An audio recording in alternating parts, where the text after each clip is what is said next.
And then recently we came on here and we were critical of the NBA because in the name of protecting their business, they censored themselves around China. And then we felt like big fat hypocrites because we had censored ourselves to protect our business, and we didn't share this podcast clip. So, Angel, if you could, we're going to show the podcast that we shot, I forget how long ago, that talks about this video that will show you the power of editing because it is a takedown Charlie video. Here we go. This is impulsive. No, I'm kidding. What up? Welcome to episode something. I just watched the part of the Logan Paul podcast, so I'm like ready to be crazy. Oh, yeah? Talk about our sex lives. You ready to be zany? Dude, I'm glad.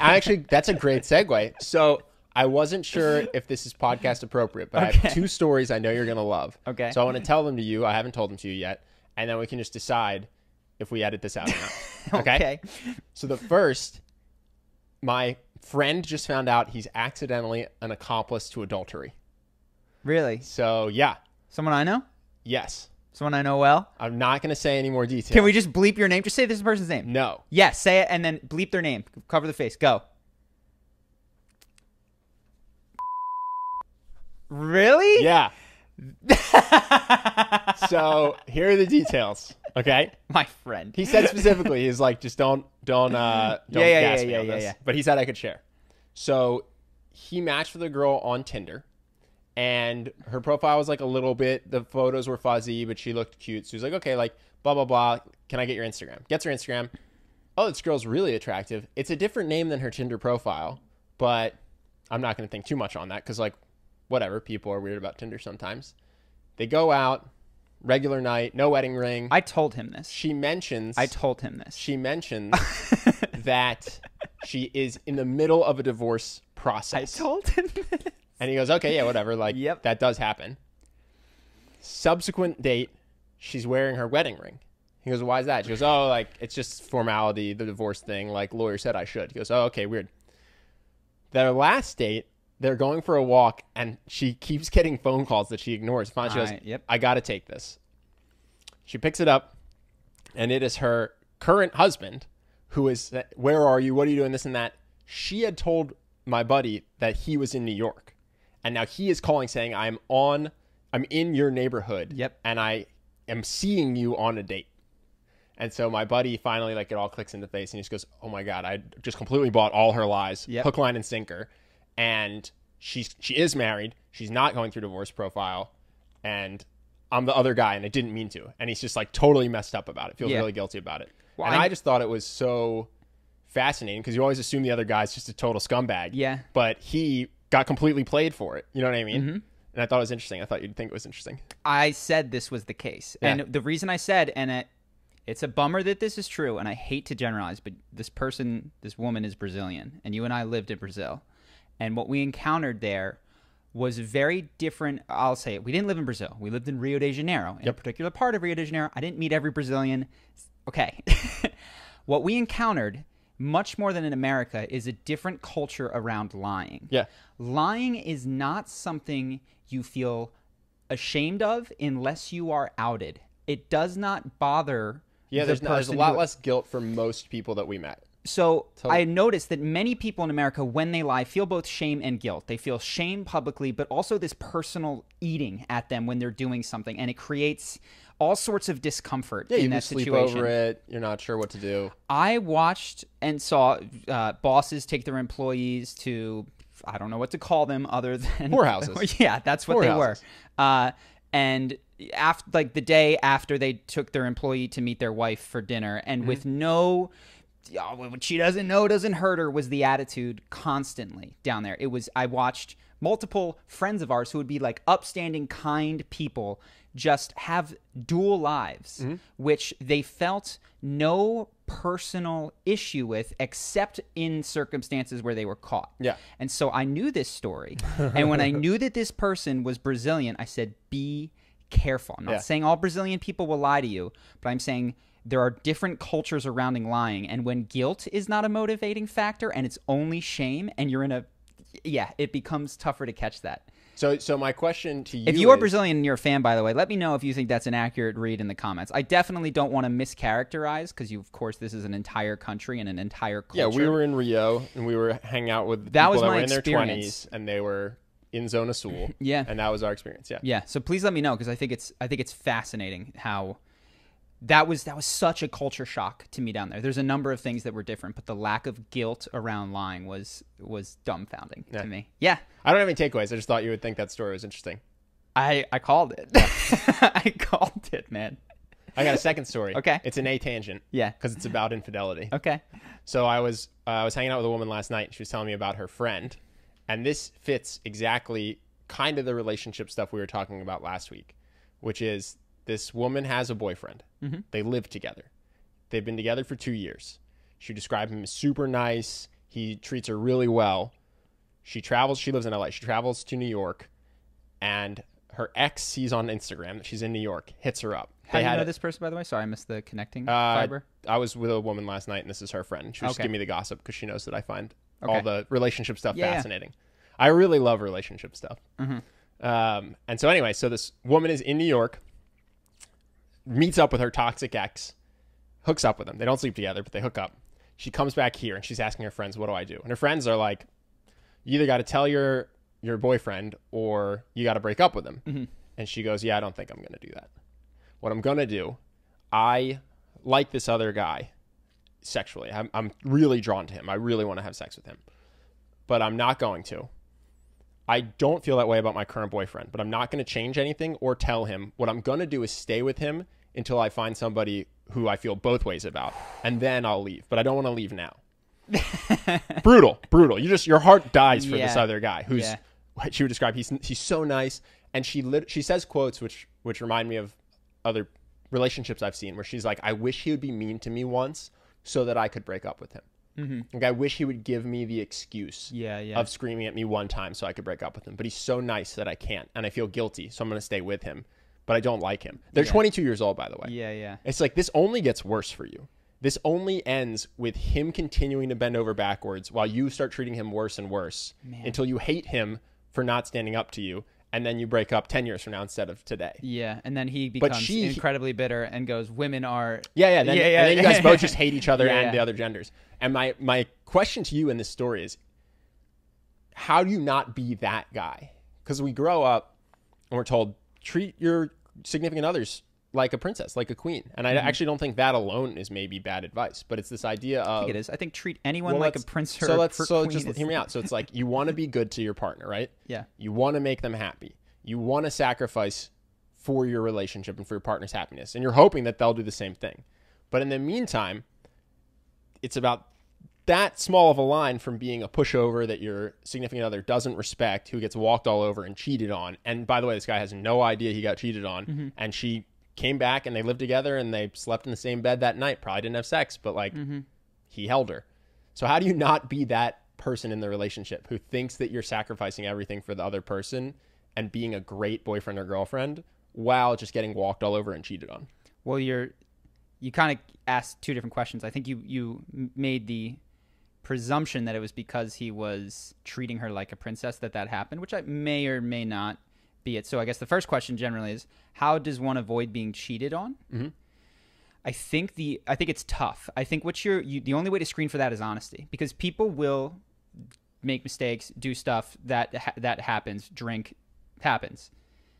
I think the only way to do it is to check their level of honesty in their life with the people around them. So I'm sure this person has an experience where her friend said something and she, instead of talking to her friend, went around the friend's back to do something, or was upset with a boss or a sister or a coworker. On a smaller scale, she's dishonest with her friends has seen or her coworkers. Yes, I would bet dimes to dollars he's seen her be dishonest. He's seen her have the opportunity to confront someone close to her with a difficult truth and watched her not do it. So he's got evidence, and he thought, not me. That won't happen to me. And that's the hardest thing, is screening for honesty, even as it doesn't pertain to you, is really hard. If you don't get that, it doesn't mean the person's going to cheat on you. It just means that they might not tell you if they do. Yeah. And so, like, that's kind of where I'm stopping it. Now, what's going to prevent someone from cheating? I honestly don't know. I think the honest to God limiting factor as I scan over relationships in the world is access. You can put incredibly moral people in situations where they have access enough times, and you wait until they're upset with their spouse, they've had a drink or two or three, that person is someone from their past, and that can happen. And I'm not at all advocating that you limit someone's access, but in the friends that I know That's who the have number one cheated, factor you're saying. the number one thing is I was in a different country and I could get away with it. I'm not cheating on her when she's sitting next to me. And I get why people, though I would never want to have a relationship like this, I get why people are possessive and checking, because that is one way to stop cheating. I personally think the better thing to do is try to screen for honesty, such that if cheating does happen, you hear about it and you can make the decision. So my take is that this relationship really lacks communication about the relationship, because I don't think he knows that she thinks he's bad in bed. Yeah. I don't think that he knows that she thinks that they're fizzling out. I think in the name of not rocking the boat, she doesn't bring that stuff up because she thinks that he's going to be upset or something. And I'm not excusing her behavior at all, because cheating is bad. But I think the number one thing you can do is create a relationship where your partner feels safe enough to tell you when things aren't going well. Yeah. To be able to have the conversation where she goes, listen, I think you're amazing as a roommate. I think you're great as a friend. Our sex life is so unexciting to me. I'm just slowly losing the desire to have sex with you at all. Yeah. And create a relationship where she can say that and you're just like, that really sucks to hear, but I'm glad you said it. And then you can maybe figure out how to fix it. So how does one do that?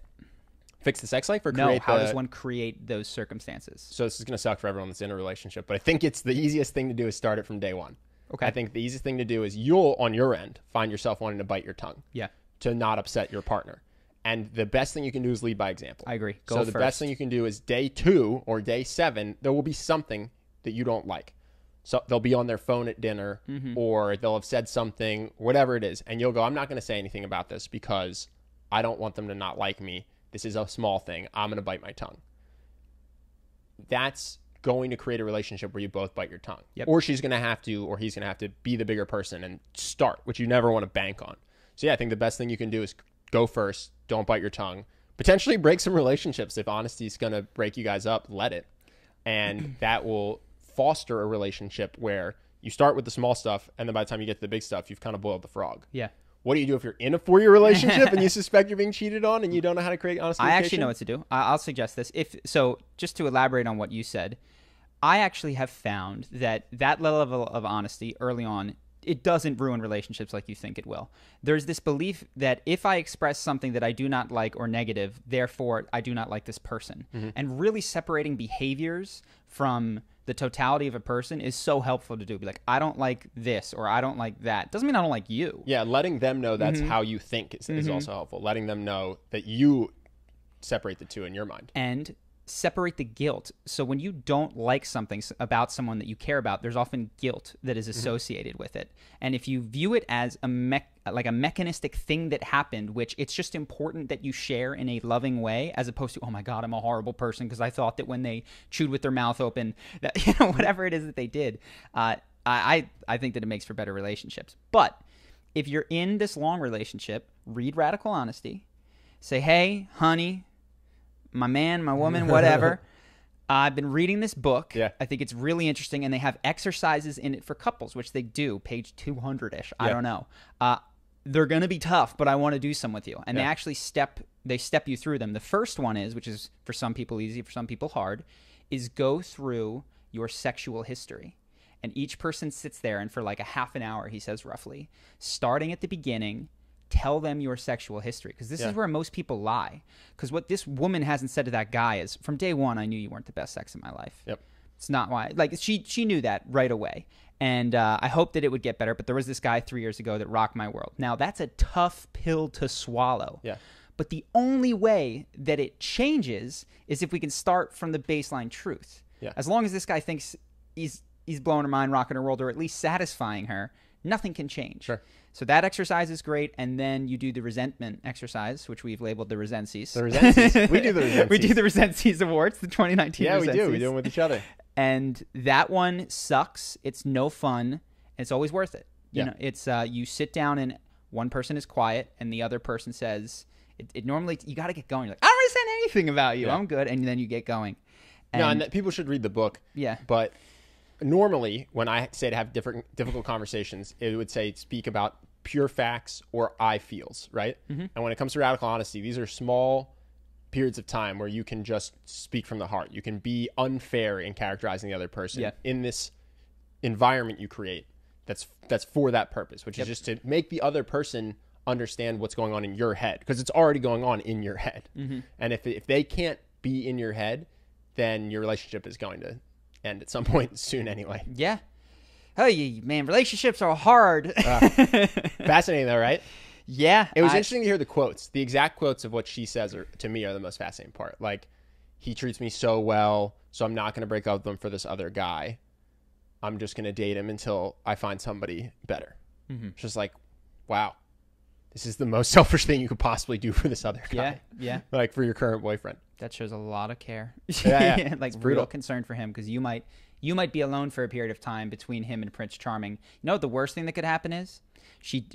Luckily she's 22. This relationship will end. Them getting married. She could be older and going, well, I've only got 6 months before I need to get married, so I'm going to give it 6 months to try to find a better guy. And if I don't, I'm going to marry this one. Yeah. So this is interesting. There was a study that came out, and I think I wanted to talk in this podcast later, because the study essentially said that people who are in relationships are not necessarily happier than single people. Now, there's a lot of things to take apart in there. What I wanted to talk about was I clicked the link, and I went to the study, and it was a study run by like the University of Michigan, where they called 300 people in the state of Michigan who had previously said that they would like to participate in studies, and asked them a handful of questions, and then determined that. And by every factor, money, whatever, they were doing better. Except apparently when they asked them about life satisfaction, people in relationships reported higher life satisfaction. So even the title of the relationship and one of the key findings, or the title of the article and one of the key findings, seem to contradict one another. Yeah. That does seem like the opposite of. They were performing better in in objective measures of work or whatever. But the other thing of who cares what 300 people? That's not a sample that is at all relevant. 300 Michigan residents. Yeah. So F transition. So I spoke to Paul, our good friend, yesterday. Okay. He was wonderful. He was very just saying nice things. Hey, just called to tell you I'm very proud of you. Yeah. Sick. I was like, thanks, man. Yeah. But we got to talking, and the question that came up for me as we were discussing was, I said that I'm very pleased with kind of the way that the world seems to be moving, and maybe this is just my own inner projection, but I feel like I have become recently more concerned with spheres outside of myself, and I have a platform by which to share it, and I feel like that's happening. But I wanted to ask, because I think that that's obviously very myopic, and that's just my view. Are you an optimist or a pessimist with how the world is moving these days? Do you think that it's going to end a nuclear holocaust, that tribalism is happening, Trump is the beginning of the end of things breaking down? Or do you see things generally getting better? Neither? So I don't think humans have changed that much in the last 500 years, maybe even 1,000 years. I think that circumstances change. Technology lets more news get out, blah, blah, blah. But I think that there was someone elected 100 years ago somewhere in the world, and that country thought that the world was ending. And in the Cold War, we were sure that nuclear holocaust was right around the corner. And I'm sure during the World Wars, it sucked, and people thought it was the end times. And I think people have just been predicting the end times since time started, basically. Started with the Mayans or whatever 1,000 years ago, saying that magic was going to kill it, and then Y2K was going to end the world. And I just think the world will just keep trucking. Well, let's save the end times. Do you see the general trajectory of humanity as an upward slope or a downward slope, or a flat slope? Quality of life, or how altruistic they are? Because you said that you find yourself, as you get older, caring more about the outside world. Let's say that. Than Let's say let's say the average, and I know this is the hippie word, but the average level of consciousness. No, flat. You think flat? I think it depends where you look. I think if you look at certain people and how completely consumed they are on Instagram with their own self-image, how they spend their money on editing and buying followers, and it's just all me, me, me, you could be convinced the world is completely vapid and completely self-centered. Or you look at other people that are giving to charity or the Bill Gates and Melinda Gates Foundation, and you go, wow, the billionaires of the world have started to finally care. And people are just people. Some part of the population is really self-centered. Some part of the population is altruistic. And I think that's been true since Marcus Aurelius. So yeah, I don't think that the world is ending, and I don't think people are necessarily evolving. I think that reach has increased. You know, your altruism 1,000 years ago might have looked like deciding to spend more of your time repairing the houses of your neighbors. And now you're capable of raising a lot of money for wells in Africa. But yeah, someone 1,000 years ago had the same epiphany as you and went, I'm going to help the world. And at that same time had a vapid neighbor. And now you're having this realization while there's an incredibly vapid person doing something that's totally me focused. So yeah, I think it's pretty flat. So I think it's up. And this was very myopically focused, but it was started because Paul called me because I told him about our charity. He said he told his friends about his charity, and he's like, I think that there is a possibility of a chain. And we have this podcast, it's not huge, and we have a channel that's not huge.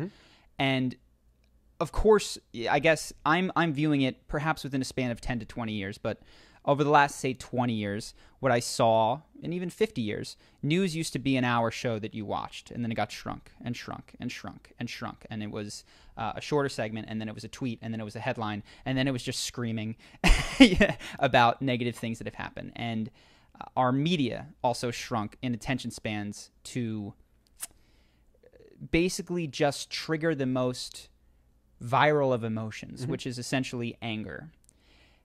And then I think something that I didn't predict would happen, and it's small, but I do think there's people who listen to podcasts, and it's not the number one thing that people do, but I am shocked that the average human psyche would listen to two people sitting on a couch discuss a big idea when they have the option of Twitter and Facebook. And I don't know that it's everybody, but I hear at least more removing from Facebook. I see that at least in my group, stepping away from Twitter, stepping away from Facebook, interested in bigger ideas, long-form content. And I do think that good ideas require that. So at least within the media landscape, I see the opportunity, the environment that is good for better ideas to spread rather than for worse ideas. But why wouldn't that just bring us back to pre-internet even in terms of altruism? Certainly there was a time where people would watch hour-long TV shows and read newspapers. Would that mean that they were more altruistic because their number one form of media they consumed was long-form enough for complex ideas? Because then you'd say any use of Instagram means a decrease in altruism. If your hypothesis is that the longer form of content, the more altruistic a society. No, and that's not, that would be overly simplistic. But I think, and again, this is not to kill your buzz. No, this isn't. It's not podcast equal better world, certainly. And again, this is just from my world, and maybe I'm just getting older. Maybe 30-year-olds have different interests than 24-year-olds do, and so the people around me are becoming more otherly focused. Yeah, I think that's almost impossible to argue against. The child is going to be very self-interested, right? 3-year-old, for the most part, will be less altruistic and more focused on. Absolutely. No, there's an evolution that occurs me naturally over the lifespan. So yeah, I think the fact that your friends are 32 might be the biggest reason. Yes, but we have a 22-year-old friend, and this is just one, that we met on the internet, that we could not have ever been put in touch with pre this. And I think without he has a channel, but he also knows us. And so for a 22-year-old who has access to 32-year-olds, we often remark how impressed with him we are. Because he is adopting ideas that are beyond his time and becoming less self-centered, less party boy, less whatever you would expect from a 22-year-old. And I see those opportunities increasing, at least in my own life. That's just what I encounter. Now maybe that's the reflection of me. I think it's an N of one. Yeah, it could I be. think that there were 22-year-olds that were super selfish 50 years ago, and I think that there were 22-year-olds that were really focused on charity and altruism and their community. Well, so unfortunately, given that we disagree, we're going to spin in circles because we have no data here. I agree. There's no need to bat it back and forth. But no, I think that people are people, and I think that the tools we have vary over time, and I think that our core psyches are pretty flat. And I think that throughout the span of recent time, there have been tons of selfish people and tons of great people. And I think that's true across parties and time periods and genders. And so you think, well, then that same thesis would say that 500 to today is not much better than 500 years ago. It's not much better than 500 years before that. Altruism or quality of life? Say altruism. No, yeah, I don't think it is. I think we could prove that this is the most altruistic time. At least what I've heard, there are facts that this is the most altruistic time that has ever existed. I think people just looked at their community because of the technologies. You wouldn't try to dig a well in Africa if 500 years ago you lived in Connecticut.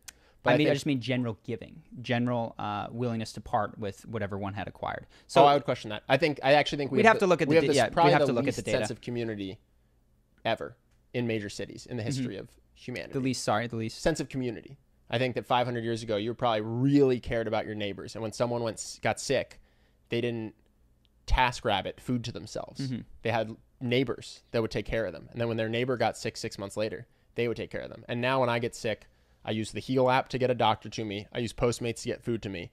But I don't think that most people in major cities have this group of 20 or 30 people that they see every day, that they all go in on like a little kibbutz, a little communist community. And they go, listen, when one of us goes down, the other 29 are going to be there through thick and thin, and we'll just rotate.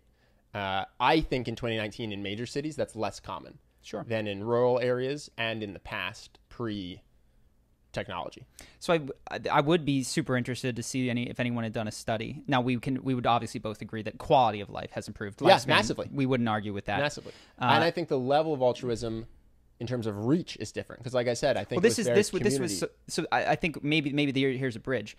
Part of what we recognize is that I'm only able to give because I have achieved the Maslow's basic level of needs. Yes. Right? People cannot think about a larger sense of giving back until they have food, shelter, and even status to a degree. So part of what I do think is happening, and you mentioned the tech billionaires, is that an increasing number of people are getting those bottom layers of the pyramid handed to them. Sure.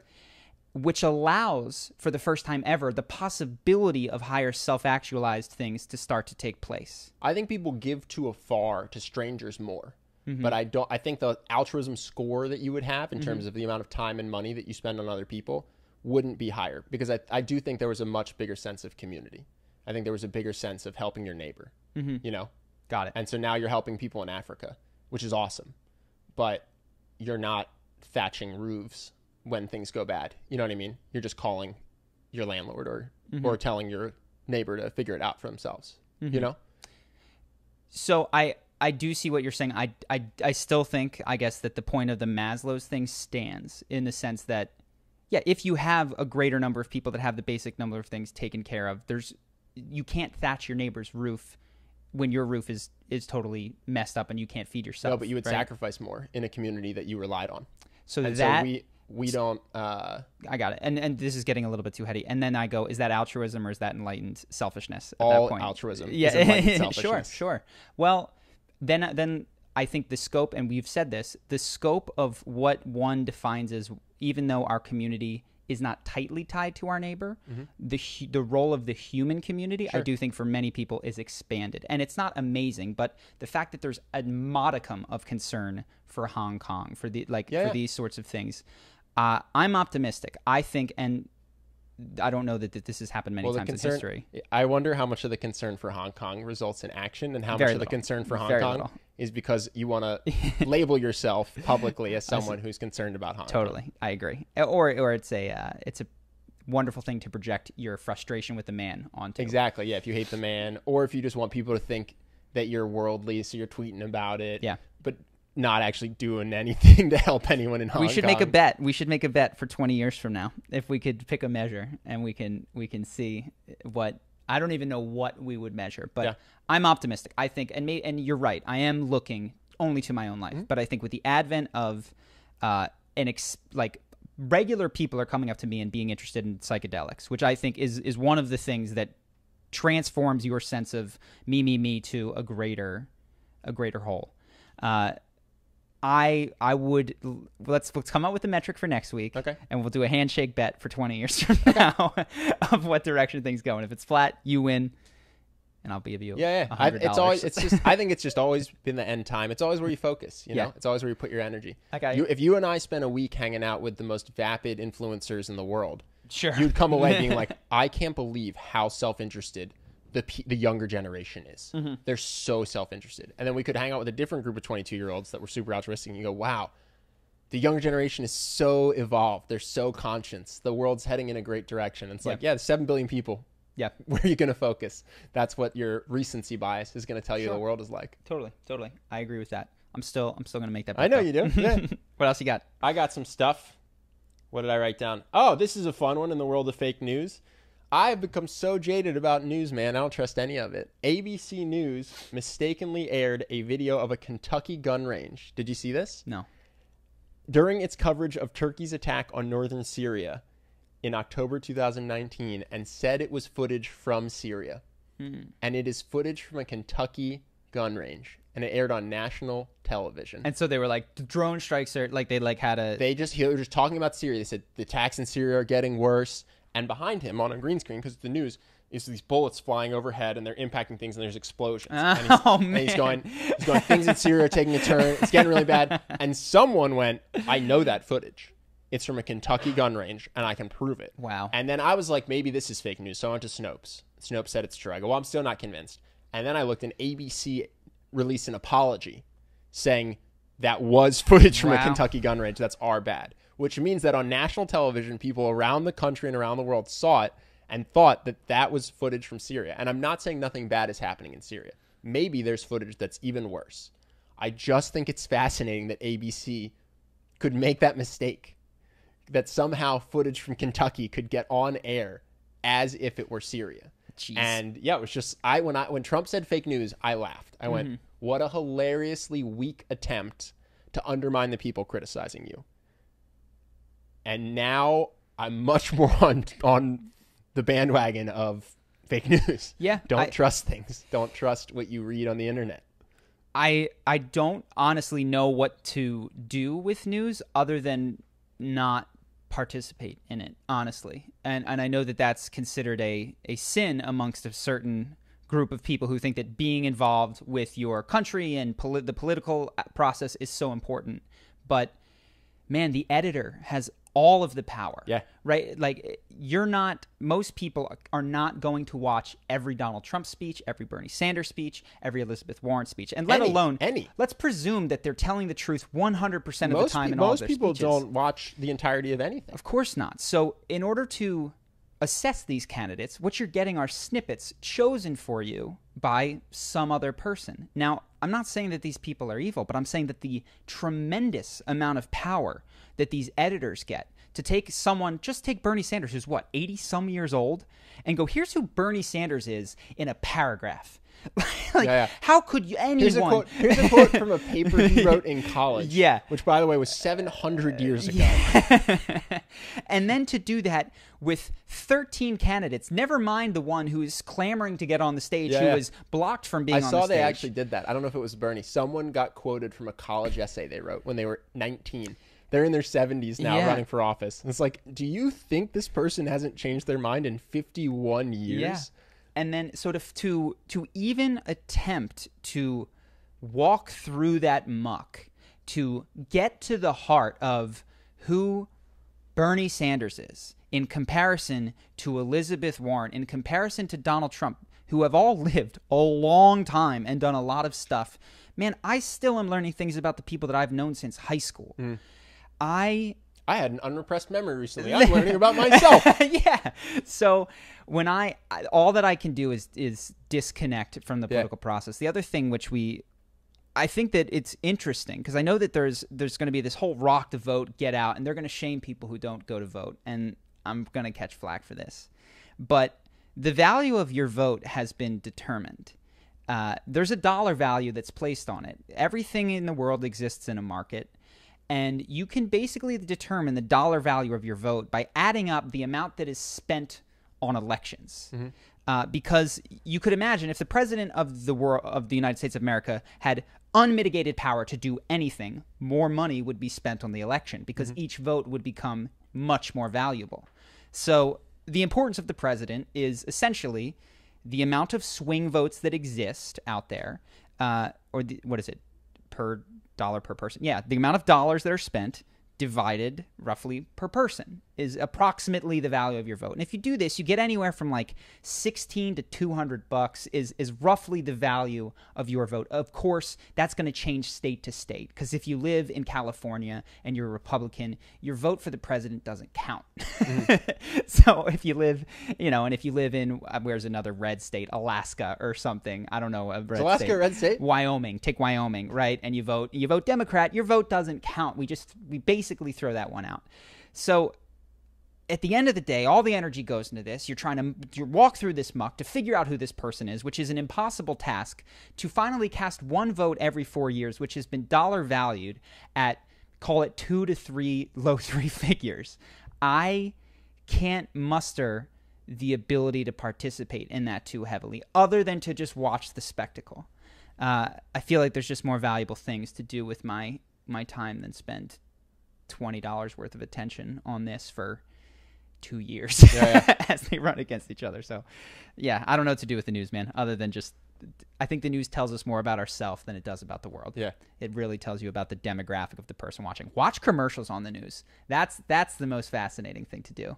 Because there was a football game the Eagles were on last night. Love the Eagles, by the way, man. We grew up in Philadelphia. They find a way to just blow everything. Oh, did they botch it? They didn't botch it. They got beat up the whole game. So I haven't watched a football game all season. But I don't watch a ton of TV. But watching the ads is fascinating, man. It's like, it's a football associated with the telephone, associated with Lowe's, associated with like, be a man, paint your house, come to Lowe's. It's just fascinating what it tells you about the person who is watching the game and what they desire and what they want to be. And what Can you give a specific? Because this is vague. It was a Lowe's. It was a Lowe's commercial that I don't know exactly what it sold, but it was for a dad to make a better home and be more of a man by doing handiwork. And it's like, the guy who is watching this wants to be a good dad, be a better man, and provide for his family. Like, I know more about the guys watching this than I would if this was a news channel. Yeah. So it just, I don't know. I think that's the fascinating thing to do is watch the commercials, not the news. Any other stuff? Yeah. I want to segue. So you mentioned the power of editing. Yes. And we had a common question on our podcast that we ignored for a little bit because we weren't sure what to do about it. Someone made a video that was incredibly critical. It was a canceled Charlie video. And it really, to me, showed the power of editing. And we shot a podcast on it a little bit ago. And then we didn't share it because the person had said that they were considering making a second one. And we didn't want to incense them. So we kind of let ourselves be, bullied into quiet or whatever, threatened into quiet. And then recently we came on here and we were critical of the NBA because in the name of protecting their business, they censored themselves around China. And then we felt like big fat hypocrites because we had censored ourselves to protect our business, and we didn't share this podcast clip. So, Angel, if you could, we're going to show the podcast that we shot, I forget how long ago, that talks about this video that will show you the power of editing because it is a takedown Charlie video. So, Angel, if you could run that, and then we'll get back to today. So there's a fan question and I've seen it once or twice. It was, what do you think of the video Don't Trust Charisma on Command? So I'll try to answer this holistically because I've had many different feelings regarding it. It's a video that was made about us. It's I think it's fair to call it a hate video. Let's just call it. Well, I'll try to say I haven't watched it. I'll try to be cool. It is a video that I would please no one go watch it. Please no one go harass this person with hate. But it is a video that I think was purposely crafted to be edited and misrepresentative in order to make you look bad. Yeah. So I haven't seen it. That was the goal. The goal was not the pursuit of truth. It was to make you look bad. Well, I think we should substantiate that, and we hope. Well, we'll see if we do. I haven't watched it because I don't want images in my head because it's upsetting. The truth is, my first reaction when I see a negative comment, and in this case, a video that's 20 to 30 minutes long with more editing than we've ever done. I gotta say, yeah. I mean, listen, dozens of hours. I absolutely hate the video, but my hat is off to her. You spent more time on this than we do on our videos. It is. Yeah. So research, the obscure corners of the internet that you've gone to, truly. It's incredible. So I haven't watched it, but you've described it to me, and I haven't watched it because, these things. So my first reaction is I'm not immune to to being upset, and particularly what was so that somebody worked so hard. Yeah. And I presume this is someone that I've not met, made eye contact with, shared a word. That Also someone didn't reach out to us, to my knowledge. Well, of course Wasn't not. trying to. Well, I mean, you could try to if you think someone's evil.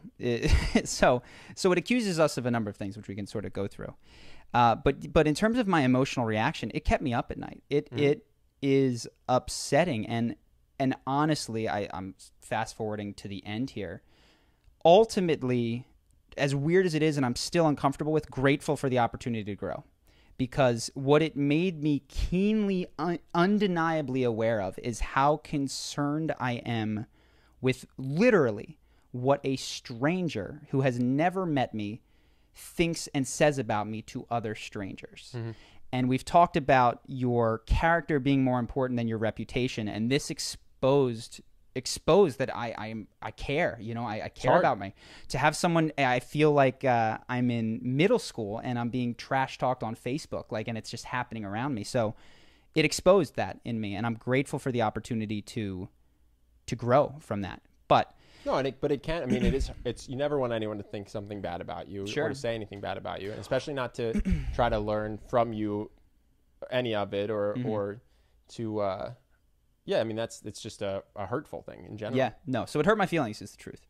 And so with regards to the stuff, then as I can zoom out from it a little bit, which is hard to do when I come in and out of it, it's fascinating. Yeah. It's really, we talked about the cognitive stuff. So we'll share some data points because I really don't want people to go watch it. It makes a ton of allegations. I neither want to give it views, nor do I want to try to send people and to please don't harass hate. this Please person. don't hate, because honestly, we've talked about this. It would be so easy. I mean, if people who watch that have heard her perspective, and if you're watching this, you've heard my perspective. We're both human beings. We're both people. I have no idea what's going on in her life. I have no idea what triggered we know this, each other. yeah. What triggered this? So, benefit of the doubt, always. Let's go through some of the things that are said. So you'll have to help me because I haven't seen it. The first one is that a story that I wrote about my time in Brazil is fabricated. Yes, and I will tell you why it is fabricated. Sure. Because you put a photo up of a woman that you claim you gave roses to. Alleged woman, okay? But upon Google searching that face, this person's opinion is that the Brazilian woman did not come up, but a Turkish model came up. A similar, but not that photo, right? Someone who looks like her. She didn't find that photo, but she found a face that looks like that face. Yeah. And so because of that, this story is a lie that you made up to impress people. And this is the interesting point about cognitive. So the hypothesis is that I have a candid photo of a Turkish Instagram model. Because this photo's not on her that Instagram. is not on the internet. Yep. How did I come across said photo? That's a story in and of itself, I would imagine. How did I get this? I don't know. It's fair. It's the Instagram Incredible. model. All of her photos are probably on the internet. Yeah, but I have a special one. So anyway, I don't know. We can decide if it makes sense. I'm not trying. I actually asked this girl if I could post her photo. She is from Brazil. It's from my time in Florianopolis. My friend Paul was there. It all happened. It's also not that cool of a story, to be fair. Nothing happened that's interesting. You're not a hero in the story. You're just a guy who gave flowers to women, and then no kiss, no sex, in any event. no So relationship. maybe Angel, I'm not certain if we can. We'll discuss the ethics. She said it was cool for me to post this photo many years ago. I don't want to dox her, expose her identity, but I could show you photos with Portuguese lettering next to her. She's on the internet. She exists out there. This particular photo's down because she took her Facebook down, but she is on Instagram and she's out there. This is easily proven to anyone who I know, and maybe we'll show you guys. So that's the first one. But the hypothesis is that you found a photo of a Turkish woman, took her photo, and made up a story about her. That doesn't make me sound cool. But this photo cannot be found on her profile. And the story is about not going for it. We didn't kiss. Nothing happened. It was man, So that's that's the interesting data point number one. That's a made up thing based on the fact. So I don't think she started hating me there, because that would be. I feel like that's an ad hoc. Read the story. Yeah, it's kind of a. Yeah. So okay. So the second, I don't know what they all are. We'll go through some of them. Sure. There's one. So one piece of information. The other photo, right? She says that our testimonials are made up. Yeah. And that's an interesting claim because the information that's based on is that she Google image searched one of the photographs and nothing comes up, which I think is interesting for a couple reasons, because she probably Google image searched the other people. Yeah. I would assume if you wouldn't just pick that one, right? Which means that the person who made this video Google searched 4 photos, and 3 of them came up, and the name we put, because we asked their permission, matches the name of their social media. So, okay, that didn't make it into her video because those people are real and that's their name. And then there's one photo that's not on the internet. And so the hypothesis is this testimonial is fake. In fact, I think it says all their testimonials are fake, but I haven't watched it recently. So maybe it just says this one. I think it says all. Because this person can't be found on the internet, which I think is interesting because how did we get the photograph of this 30-something-year-old woman? You would think if it were a fake... The hypothesis would be that I did some sort of a photo shoot to get a photo that's not available on the internet. Yeah, or took like a friend with a private profile. Hired a 30-year-old woman to pose for this. By the way, I would write a better testimonial. I would That's write... nice. I would make appreciate it, what she said. It's a nice testimonial. What she said. I'd make it punchier, though. I'd sex it up. I know how to write... It's interesting about this because, once again, you'd think that this would be... If it was a person we just stole it from, you'd think we would have stolen it from Facebook or Google Image or something. Yeah. It's also not. It's not a high def photo, so it's probably anyway, not from a photo we'll shoot. throw up the. This one I'm pretty confident we can blot out her email. We'll throw up the email that she sent us, which we dug up. Right? I dug it up because I was just like, Yeah. this is. Read receipts are coming. No, I was just like, what's happening? I was so confused about this video. And this again, I was so as you were telling me this. And what's interesting to your the more point, interesting thing is why the vitriol. And I think what I had to come to is we've had 250 million views. For one person to be highly motivated anti is par for the course, and what you have to expect, and is going to be part of my life. And it made us, we can touch on a couple of the other things. We're spending way too much time, honestly, even talking about this. But it made us think, do we want to do this podcast? Because I'll tell you some of the other edits that have been made in here. The Instagram one was pretty interesting. The So Instagram one is, let's just briefly, it's a photo of me smiling. I'm like this. It says, don't ask for permission. And in our Norwegian editor, by the way, makes these. He doesn't speak He's not from our culture, English. and it's not native English. And so he says, don't wait for permission. And the caption says, don't wait for permission to live the life of your dreams. Yeah. And then it says something else about, go do it today. Tag a friend who needs this advice. But when the photo gets put into her video, the caption is purposely left out. And then it's construed as if, for some reason, Charlie went onto his Instagram and then posted a pro-sexual assault post, not on his personal Instagram, but on our business Instagram, because that would be a good business move, which is a weird... So I know that she saw the caption. We're taking too long. Let's quickly. So there's another one. It's a video of me talking to a woman. Now this video that it is on the internet. She got it shows me approaching a woman, saying, "You're absolutely stunning." And in that moment, she's walking past me and she's not facing me. Now what happens in the next second, which is in the video, is she turns around and laughs, and we talk, and she laughs again, and it goes well. And that's why I put the video on the internet. It makes me look like a comfortable, easy person to talk to, and showing that you can have a positive interaction in the street. This is the one that makes me go, this person hates me, just hates me. It's cut, and then she says, I believe you got to correct me. It's cut at the moment where she's walking and you're talking to her, and then it doesn't show the part where she turns around and it goes well and everyone's laughing and having fun. And the idea is that you're making the person uncomfortable. That's what's implied. And then similarly at the end of it, it's a podcast. And again, all this is, if anybody sees any of the original material and doesn't like me, I would argue that that's absolutely, you're right. But nobody had any issue with any of the original stuff. It's only when it's clipped and edited in a certain way that it is so upsetting. And I would probably not like the person that I saw if that video were made in a snap reaction. But the final one, I'll just quickly touch on it, it's a story that I'm telling on a podcast about a girl at a club, and it's in a New York club, and I listened to it, and out of context, it sounds like I'm being rude to her. I'm saying, like, you're so boring, you don't even want to dance, yada, yada, yada. That's the clip. And then she goes, I believe, correct me if I'm wrong in any of this, says that, because this is what you're telling me, and I'm telling you back. Yeah, this is paraphrased. I want to get the facts as close to straight as I can. That she obviously hates, like, oh, no, the reason she doesn't want to dance is because you're rude and you're a predator and all these kinds of things. Now, two things. One, the context, it's in New York, and it's a nightclub in New York. Like, it's ruder. That is the truth. And I listened to it having lived in Santa Monica, and I was like, oh, yeah. That was the way. Sense of humor. I learned this the hard way. Yeah. You can be really sarcastic in New York. You don't want to take that to California or Brazil. Sure. But the other thing is a presumption that this woman was upset. Now, here's the thing. The end of the story, which is there, and I don't know if she clicked off the podcast or heard it, but is that she kisses me. that at the end of the night we're talking and we come to it, we start to like one another, and she kisses me. So this presumption, this victim feeling on her behalf is, I think by the end of the story, shown not to be the case. And if you don't believe the story, then don't believe the first part of the story. Right, yeah. Like if you think that the story's not real, it's either fake or it's not.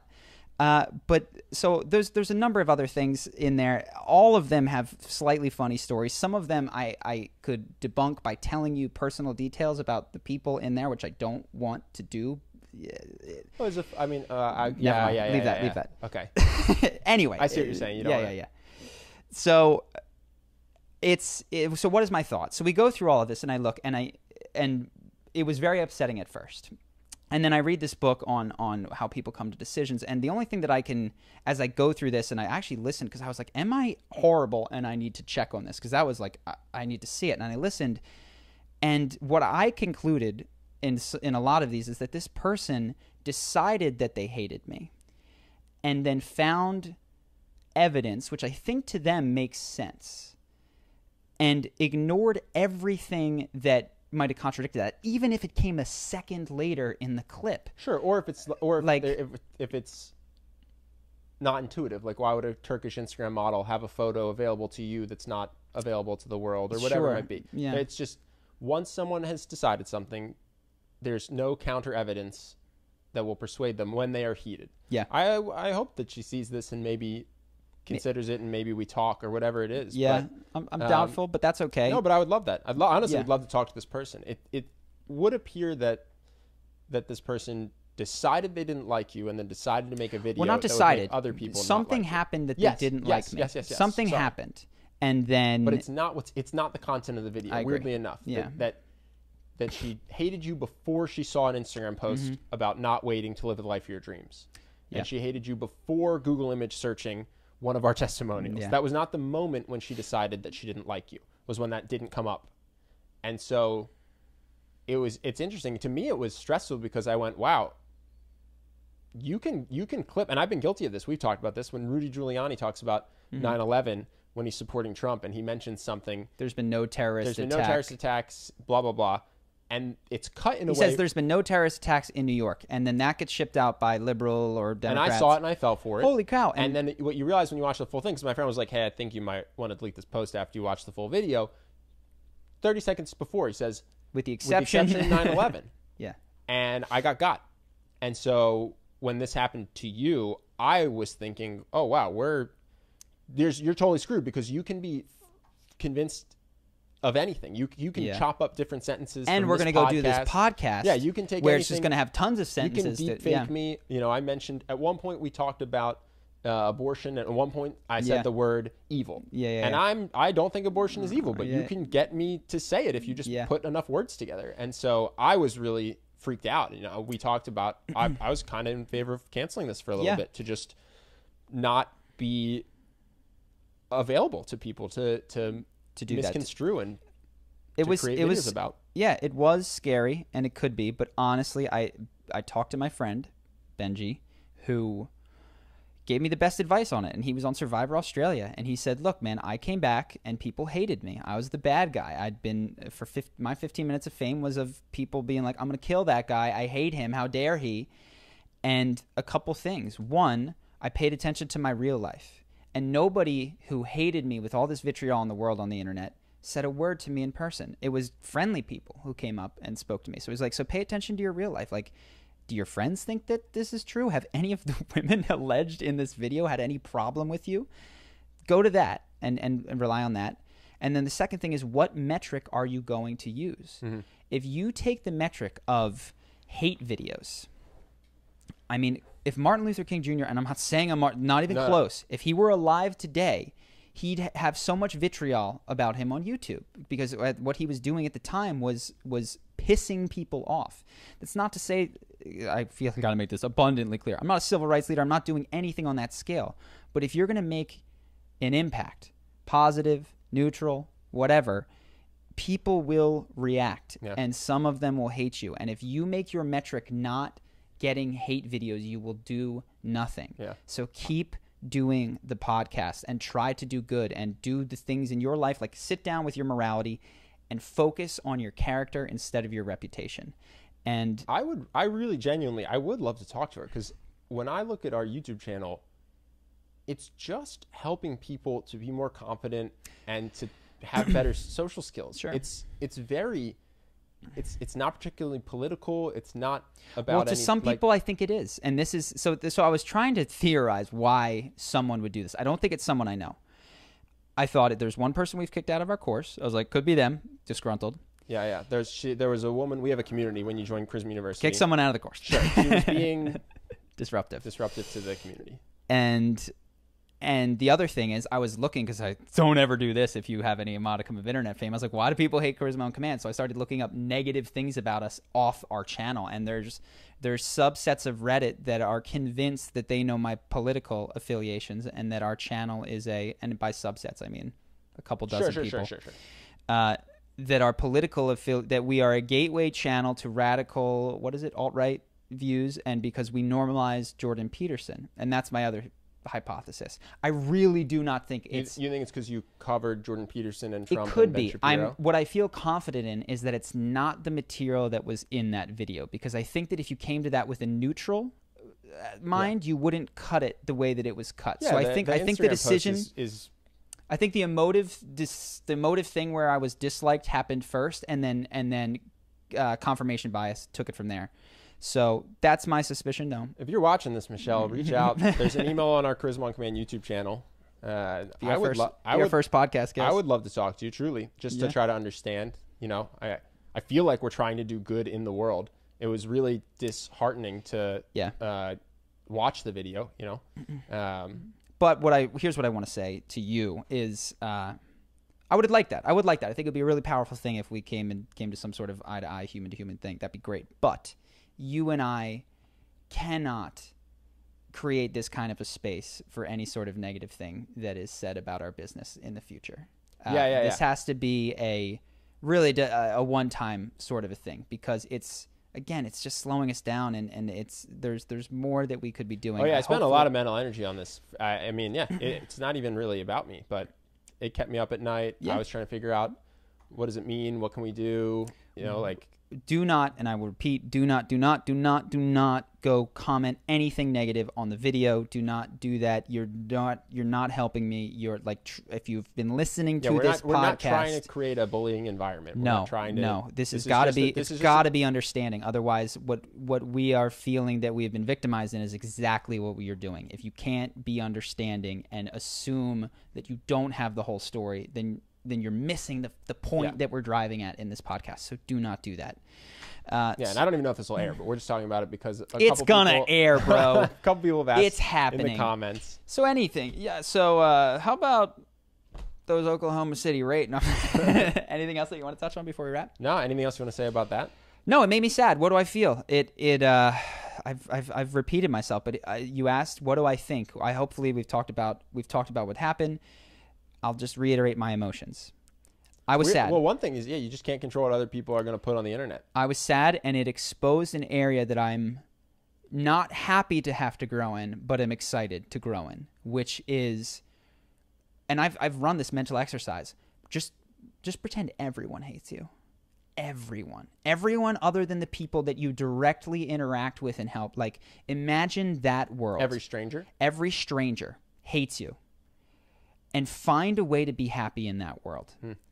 And of course, I wouldn't prefer that didn't happen, but I feel like the liberation that could happen in terms of the quality of things that we could do for people if we got to that stage would be incredible. And this is, here I go being alt-right, but I think part of the reason that Jordan Peterson is so famous is because he said what he thought to be true at personal expense.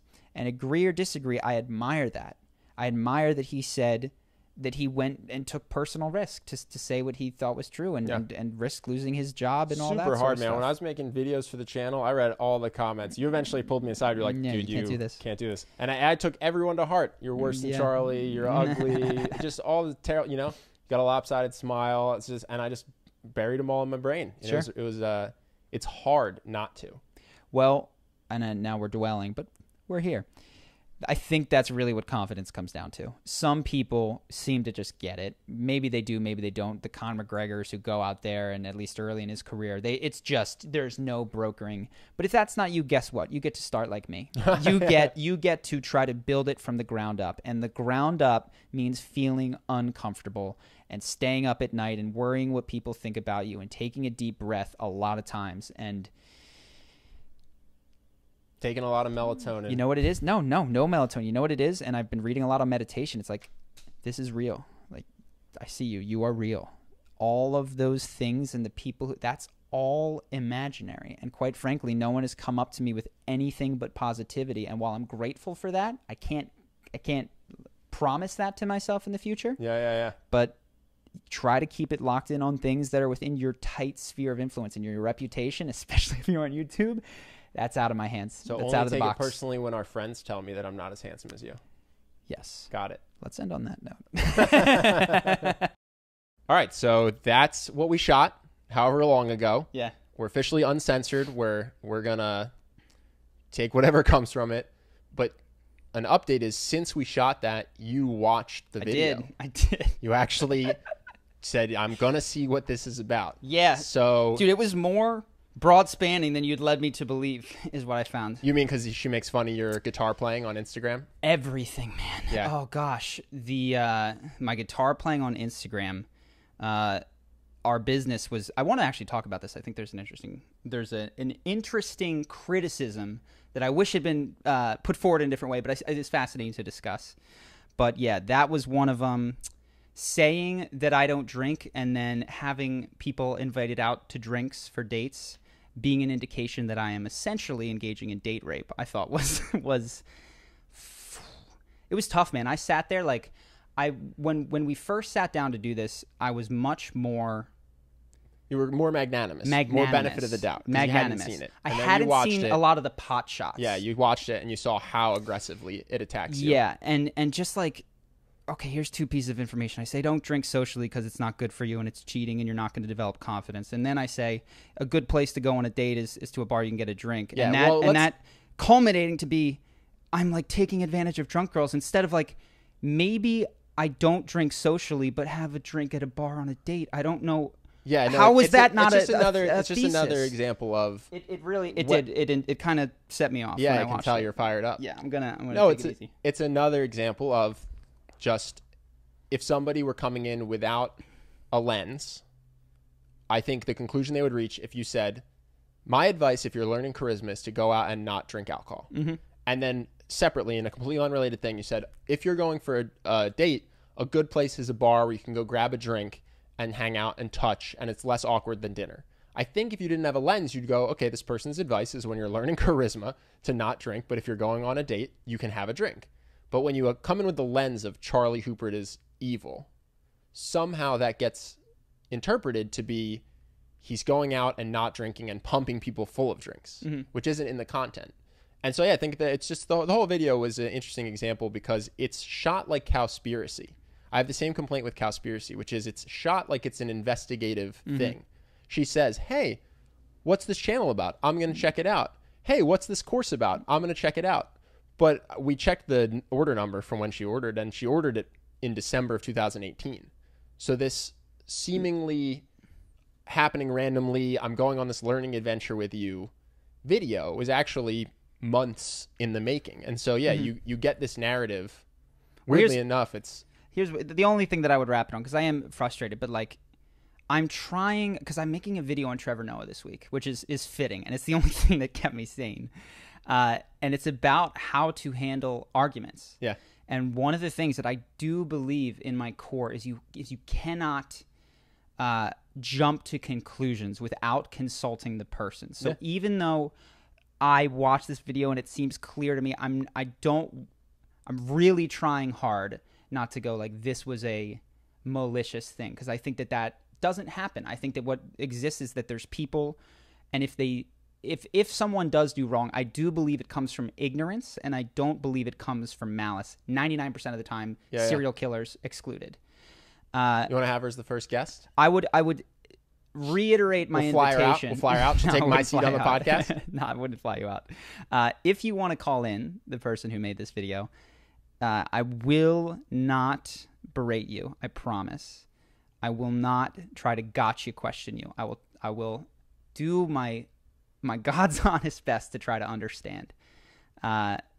So if you want to, go write your name in the description, which is where we have We have a people submission, calling. an anonymous submission, so Yeah. other fans won't see it. Is But, there anything you want to talk about? Well, so let's. I think I talked about it a lot last week. Honestly, it just since watching it just makes me more frustrated than anything. But in terms of specific things, I do think that there's interesting criticisms baked in there that I want that I've seen people without any sort of agenda raise. And so one of them was essentially, why are you an expert? Mm-hmm. So this course doesn't have citations from peer-reviewed papers. Your course doesn't do this. You don't have a PhD behind your name. Mm-hmm. Where did you study this? Prove to me your authority with credentials is essentially it. And I think that is a common, that's a fairly common thought. Yeah, yeah. And Which is ironic because the one actual study from Harvard that we do cite ended up being debunked, and it started to lead us down the road of a lot of social studies can't be trusted. yeah, so that was the power post thing. We previously discussed it on the podcast, but one of the biggest TED Talks ever, and it was based on a study, said that sitting in a certain position with your arms out like Superman boosts your testosterone 23% when done for 2 minutes. And upon replicating studies attempting to be done, they found that testosterone wasn't going up. Yeah. And Couldn't be replicated. the same thing was occurring all over social sciences. I mean, we gave a speech at Yale. And I remember at one point you said something about there's this arousal theory, which if somebody asks you a question on a bridge, do you remember this? Somebody asks you a question on a bridge, you're more likely to tie the arousal that you feel from the fear of dying to say that person was more attractive. Because your heartbeat's elevated, your adrenaline's pumping, and since your brain is looking at a person while this is happening, it goes, oh, it must be because of this person. I must be nervous. Sounds super cool. Sounds crunchy. You like it. You Peer go, reviewed, oh, wow. published. Afterwards, the professor said, hey, I thought you guys did a great job, but just so you know, That study was disproven. that study, not only disproven, like it wasn't necessarily disproven. She was saying that this field in its entirety is undergoing this kind of revolution right now, where there is no incentive to actually, like once a paper's been peer reviewed, to replicate these studies isn't happening. Furthermore, as we discussed earlier in the podcast, a lot of these studies have titles that don't match what actually occurred and are done with sample sizes of Michigan residents who said that they wanted to receive studies, which is not representative of people. We'll make this one short, but my favorite one is when they show photographs of men to college women and they ask who's most attractive, and they point to pictures of men that are not smiling. And then the study says women don't find men who smile as attractive as men who don't smile. Which we just went from this one college campus of 19-year-olds to all women. And also we went from thinks photographs are attractive to in real life smiling is unattractive, which is a hilarious takeaway because it couldn't be further from the truth. Yeah. And so that's why we don't use studies. But my question to you, Charlie. That's not actually why. I would say that's just to say that we invest. The appeal to authority is a classic logical fallacy. 9 out of 10 dentists believe is maybe a good heuristic for making a decision, but it's not logical proof for what's better. To me, proof is from what works in the world. The measure of truth is effectiveness. This is my question. If you don't have a PhD in charisma, why should I buy Charisma University, Charlie? Well, first off, I would say for anybody that wants a course that is steeped in academic citations, has any academic citations, this really isn't for you. Now, the good news is it comes with a money-back guarantee, so if you buy it and that's what you want, get your money back. That's not what I was interested in when I wanted to learn charisma. I came at it from a perspective of, first off, I didn't. Will this work for me? And so I ran little mini experiments in my own life, and I would come up. It was very much the scientific method. You had this friend Austin who was ridiculously charismatic, and I would copy things that he did, and everything that I copied didn't make an impact on my life. But when at one point I told a joke in a way that was making eye contact bigger and louder, and everyone laughed, I went, mental note to self, be louder and more boisterous when you're making jokes. It might go better. Yeah. And then friends saw that I changed, and they asked me. And I told them the few things that I had gleaned that worked. And they took those, and some of those didn't work for everybody. But a lot of them did. And I went, oh, interesting. This works for me and my friends. And then we taught classes. Yep. And I taught them things, and I saw the things that worked for them. And then we had, 2,000 to 4,000 people take Charisma University. And I see what works for these people. I've reshot the course 4 times. So I actually wouldn't be interested in convincing anyone that I'm an expert. I think it's uninteresting. I think who I am doesn't matter. Does the course work with a high level of consistency is a much better question. Yeah. Does it get people the result that they are hoping for? I believe it does, and I judge that by our generous refund policy. You know what I mean? Like, anyone can refund. The vast majority of people do not. Yeah. I don't know the actual stats, but we also survey people. We're averaging 9 out of 10 right now. I feel like, and I don't mean to be defensive with regard to this. I think there's a more interesting question here, because I made a video about imposter syndrome, and I really would advise most people to step back from credentials in both aspects. One, in thinking that if you don't have credentials that you can't be helpful. And 2, in thinking that if you do have credentials, that somehow makes you an expert in something. I think the measure of truth is effectiveness. Sure. And so the question that I posed in that video, and the question that I would pose to everybody who's trying to decide, should I help with this? Can I coach in this? Is, what's your track record of success and being helpful? And that's kind of what I would say. So I thought that was an interesting critique. Yeah. And that I think that I don't care to die on the hill of being a charisma expert. It's less about me than it is about, does this program make your life better? Work? Yeah.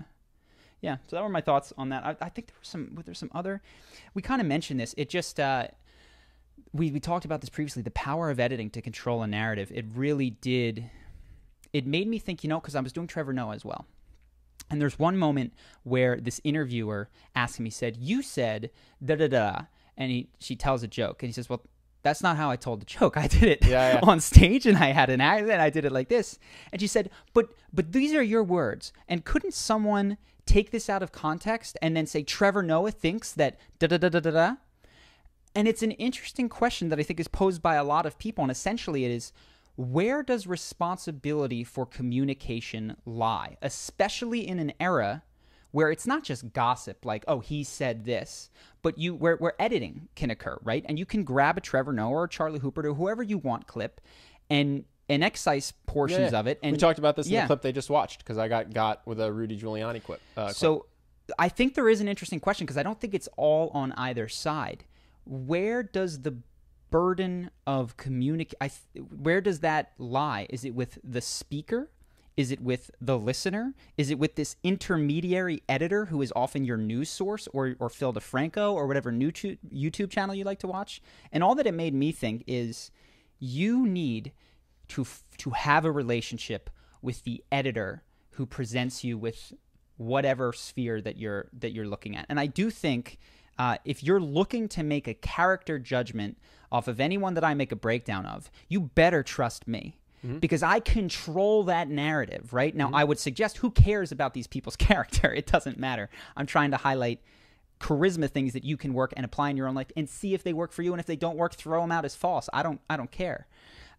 But you need to trust your editors and to understand who your editors are. If you think that you're getting objective news from whatever news source, you are not. You are getting the edited news. And so you better make darn sure that you know who that person is. That was just another realization of mine that sort of came up in that. The idea that there's anything objective is just goofy. We'll talk about that later. All right, so I got an F transition, but we just wanted to get that on air and live and stop censoring ourselves out of fear. And hopefully it leads to a good dialogue instead of more hate videos. But complete F transition. Did you see the Bernie Sanders rally? I saw a picture of a big rally. So I tried to do some digging, because obviously I'm just skeptical of everything. It seemed like it was a real big rally. Yeah, They're knows? claiming it was the biggest rally in the Democratic primary so far, potentially bigger than any Trump had. I can't quote. That's not necessarily 100%. Do you trust your editor, Ben? Hard to know for sure. But a huge rally, and Alexandria Ocasio-Cortez is backing his campaign. Okay. So you follow this political world a lot closer than I do, and you've done a breakdown of Bernie Sanders. Sorry, you thought about doing a breakdown of Bernie Sanders. What did you think of the rally? Do you like his odds? I didn't watch the rally. I watched portions of the Democratic debate, and I don't think any of those people can beat Donald Trump. Mm-hmm. We talked about this before. I find it Joe Biden looks very old. He looks confused, and not savvy. And by the way, I'm not ranking anyone's platform. This isn't based on their political views. This is based no. on how they come off on stage. Because I think that's what Trump highlighted, and I think before him, Barack Obama highlighted, and what Bill Clinton highlighted. Yep. A lot of presidential campaigns come down to how well you can present yourself to your base. Sure. Now, one thing I have been impressed with in Bernie is that despite his age and despite the fact that I've seen him struggle to hear, at least in the recent weeks, what I've seen of him is vibrant. Mm-hmm. And I think that's really critically important for him after this hard issue. Yeah. Is to be I'm going to be here for 4 years. Yeah. You're not electing my vice president.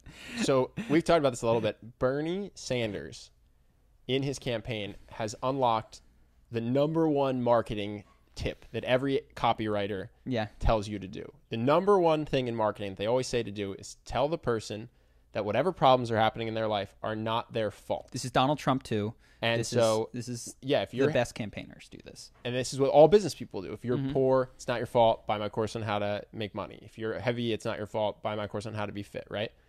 Bernie, his whole campaign runs on that, right? You're swimming in student debt. It's not your fault. It's not that you didn't do the math when you thought about your debt and your income afterwards. It's a crooked system, right?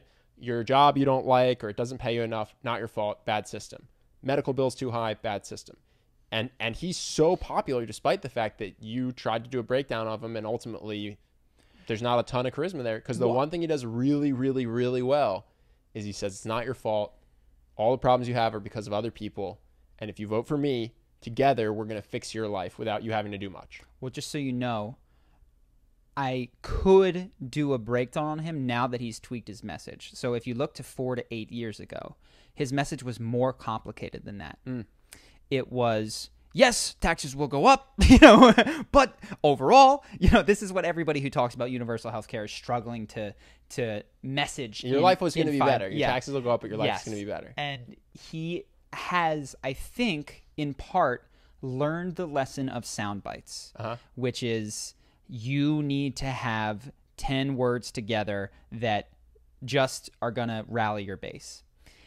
And so he is doing better. And as his campaign goes, I'm open to a breakdown of him. But yeah, when I watched him, he's not the most dynamic of speakers. If I did it, it would be Bernie's improved positioning, honestly. Yeah, he's very good at getting people to feel emotions, I would say, more so than anything. I have to look into him deeper because I watched the Joe Rogan podcast. I watched some of his things, and I was also listening for content because I am interested in the political ideas. It's just I have to look at things through a different lens when I'm going, what can I break down here?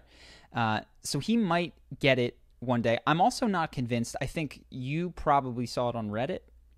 Saw what? The image of Bernie Sanders or whatever. No, I was Googling for this podcast because you told me you weren't coming up with much. You said, hey, it's just a week for me on the podcast, so I hope you have topics. And I went, sure do. What's going on in the world? So it's still tough. I should look into it further. It'd be an interesting charisma to do a debate and then to make a prediction similar to Trump with who would be the Democratic candidate. I have not looked close enough to have a strong opinion at this point. But what I didn't see stand out oratory, debate, Barack Obama level skills up there.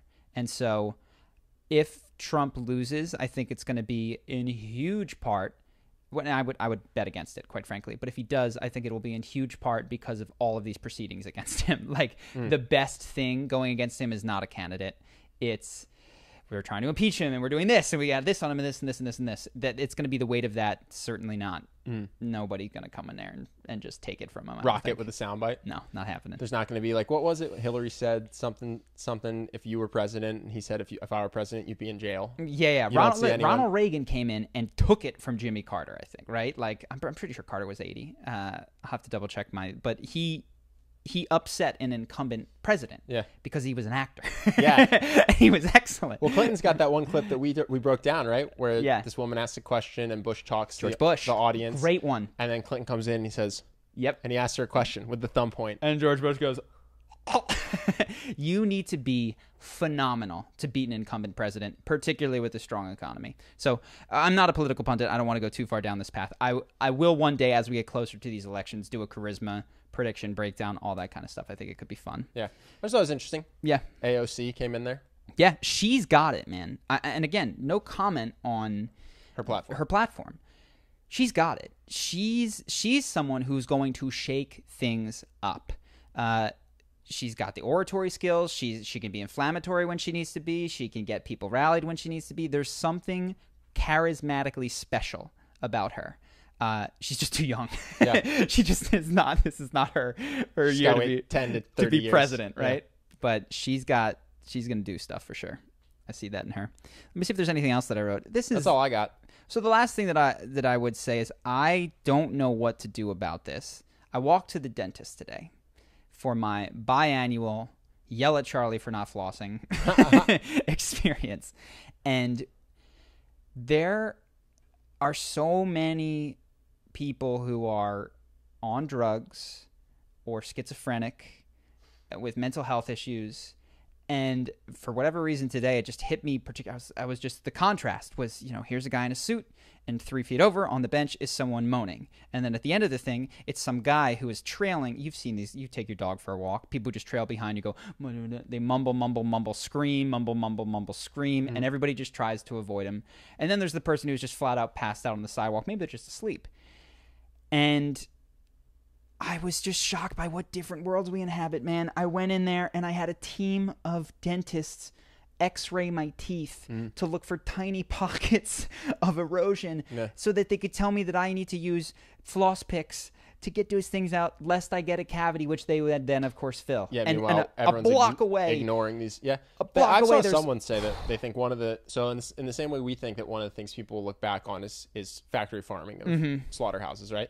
I saw someone who said, I think the tragedy of our time is that we just completely ignore the people that are struggling on the streets. I think that is a fair. Just step over them on your way to the bank to withdraw money. I'm not kidding. We've stepped over people on the way out of our apartment. Now, some of them are with their hand down their pants playing with themselves on occasion, but like literally legs as you open the door of somebody who's just not present, and whether it's for mental health issues, drugs, some combination of the two, I couldn't tell you, because I know that the feeling that I have is of fear. It's of a fear to get involved, lest you follow me, lest you yell at me, lest you know what I mean? And it's, while I recognize logically that there's obviously humanity to this person, I'm scared to engage and connect is what I feel. And I think that's what holds me back personally. I suspect that's what holds a lot of people back. I know you also had an experience where you gave someone something and then they I used to give money to homeless people every time I saw them because your heart goes out to them. And then I had an experience in college where somebody said, "Hey man, I missed the bus to New Jersey. I was in Philly, it's late. Can I just get a couple bucks?" I was like, "Yeah, what do you need?" He's like, "Just need $3 for a bus ticket." Yeah. I said, "Yeah, no problem." Gave him $3. Just turned, and walked right into a liquor store, and bought some alcohol. Didn't even wait for me to leave. I went, "Oh, okay." And then my friend had a woman come up in the snow, and she said, "Hey, I'm really cold. Can I have some money? It's really cold in here. Can I have some money?" And he said, "Oh yeah, I'm so sorry." And he took off his hat and his gloves, and said, "Can I give these to you?" And she went, "No, that's not what I need." So to me, it's just a very complicated issue, right? And not everyone is being dishonest. That's not what I'm saying by any means. But it's very complicated. Mental health issues in general are very I have a extended family member who is homeless, and she has mental health issues. And the family has tried to, "Hey, do you want a home? Do you want to crash with me? Can we put you in a center?" And she has no interest at all. She chooses to. I don't want to say wants to, because, again, I think she has mental health issues, but she chooses to dumpster dive and walk random places and be homeless and doesn't want people's help. Yeah. And that doesn't mean she doesn't need it or wouldn't benefit from it, but it's just such a complicated issue. And I think that what we've done in America right now is gone, it sure is complicated. And then just done nothing. Yeah. You know what I mean? And I don't have a solution, but yeah, it's a really sad, complicated thing that no one has figured out. I would love it, and this will never happen, because obviously the issues that hit us are the ones that are most emotionally arresting, or the ones that are shoved down our throat by the editors in the newsroom. But if we could just, as a nation, make the list of the number one cause of suffering amongst people, and agree on the people who would make this list, and think, okay, we agree that we're going to start tackling these from top to bottom. Yeah. All right, and whatever, and we're not going to do number 15 because it's your pet cause. We'll do a little bit of everything, but we're going to put an inordinate amount of effort towards these top problems, whatever they may be. And of course, a lot of them come back: diabetes, heart stuff, and then you get, wow, diet is huge. But I don't know where homelessness fits on that list. But yeah, it's right there, man. It's right there, and it's like invisible. That's the thing. If there's a criticism when they figure this problem out, it's going to be that we walked past people like they didn't exist, because that's truly the attitude that is happening. And I've heard stories of people who come from small towns into cities and are just looking around like, what is wrong with you people? Yeah. There is someone on the corner here who is dying. Yeah.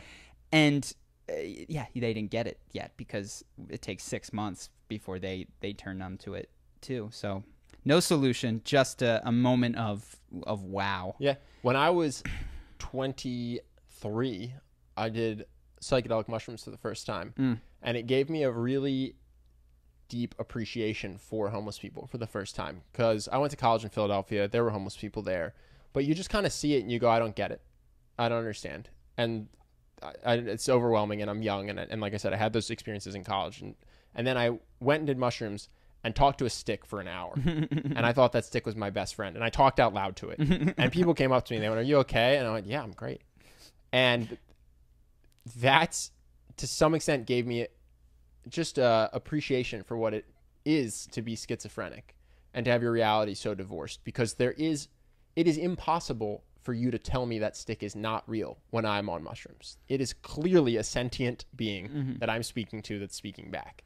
And if that was your non-drug induced world, then yeah, without extreme help, how could you possibly function? Yeah. How could you end up anywhere else? And it's not, I don't know what causes the mental health issues, but it's certainly not that bad people become homeless. It's just that circumstances create homeless people. You know what I mean? And it just I have no solutions, but when I did it, I was like, oh man, all those people that you see on the street that talk to themselves, I get it. Yeah. They are in a different world. They aren't talking to air. They are experiencing a reality that is as genuine as mine, that is completely different from mine. And yeah, it just gives you empathy. Yeah. That's their existence. For sure. Way to bring the podcast up, bud. Sorry, guys. What's in the news? What do we got? I don't have much this week for news, but just a quick thing. I don't know if you guys had anything to say about this, but there was a record-breaking flight from New York to Sydney, and the flight was 20 hours. That's almost a full day, and I just wanted to see if you guys do you think you could handle that? Could you sit on a plane for 20 hours? I won't go home for Thanksgiving. No way. To go to Sydney?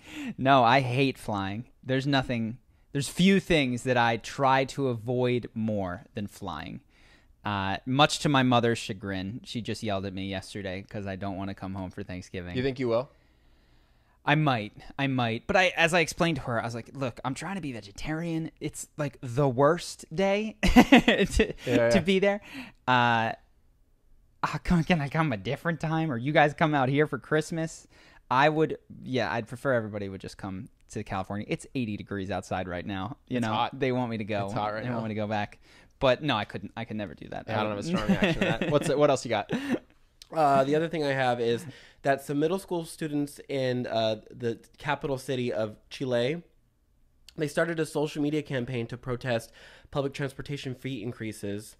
And what started pretty small has gotten bigger and bigger. It's gotten incredibly violent and destructive, resulting in injuries, at least 3 deaths, and hundreds of millions of dollars in damage. For example, they've just been lighting trains and buses on fire. Middle schoolers? It started with middle schoolers, social media campaigning. That campaign got everybody involved in the protest. So it's not just middle schoolers anymore, but they're the ones who proposed it. The president, Chile's president, declared a state of emergency in the capital city. There are troops on the street. They have a curfew now, and things have just gotten really insane. And this is, I don't know. I just want to get your take on it because it's pretty crazy that some kids could start something on social media and it becomes all this. Again, news. Who knows? I saw a skyscraper on fire In on Chile. one of these things. Yeah, like a telecom or a transportation. I don't know. A symbol of the corporate elite. A skyscraper burning, like in its totality. Crazy. What is my take? These are very charismatic middle schoolers. Yeah, these guys They have motivated a nation. I sincerely doubt that it sounds like this was about to tip, you know? But it's unfortunate because clearly burning the trains will not make them any cheaper. Yeah. It's a great point. And I'm not saying that one shouldn't take action, and I sincerely doubt that the majority of people wanted to burn down buildings and burn down trains. If you ask the majority, what they would have liked was collective action, probably to get cheaper fares. Mm-hmm. But yeah, man, when mobs tip off, there's this, and I think without knowing anything about Chile, that there's this inner rage. I mean, if you've ever been in an area where they give you, I forget, like we were in Vietnam and they let you shoot guns, or you can go to car parks with a baseball bat and smash shit. Yeah. There's this inner drive to destroy.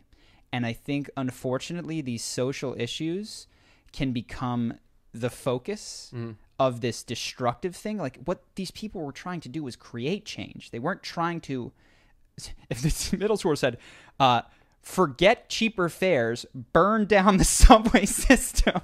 You'd be like, no, we're not. That's not going to help anybody. Yeah. But this deep anger just gets channeled into these things, and you get a bunch of people, and you get the anonymity of a mob, and all of a sudden, a handful of the most angry people get cover to destroy, which is really unfortunate because it doesn't help anyone.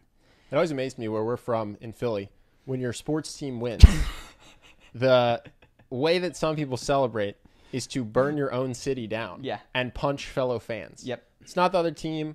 It Flip like cars parked in your city. Yeah, these with are your Pennsylvania license These are your plates. neighbor's property, and it's to break into stores and loot them, destroy the property of your community, burn down your own city, and punch each other in the face. Or is how throw Philadelphia rocks at the person who climbed the traffic light. Hit them in the head so that they fall 20 feet, luckily into a crowd, which breaks their fall from the concrete.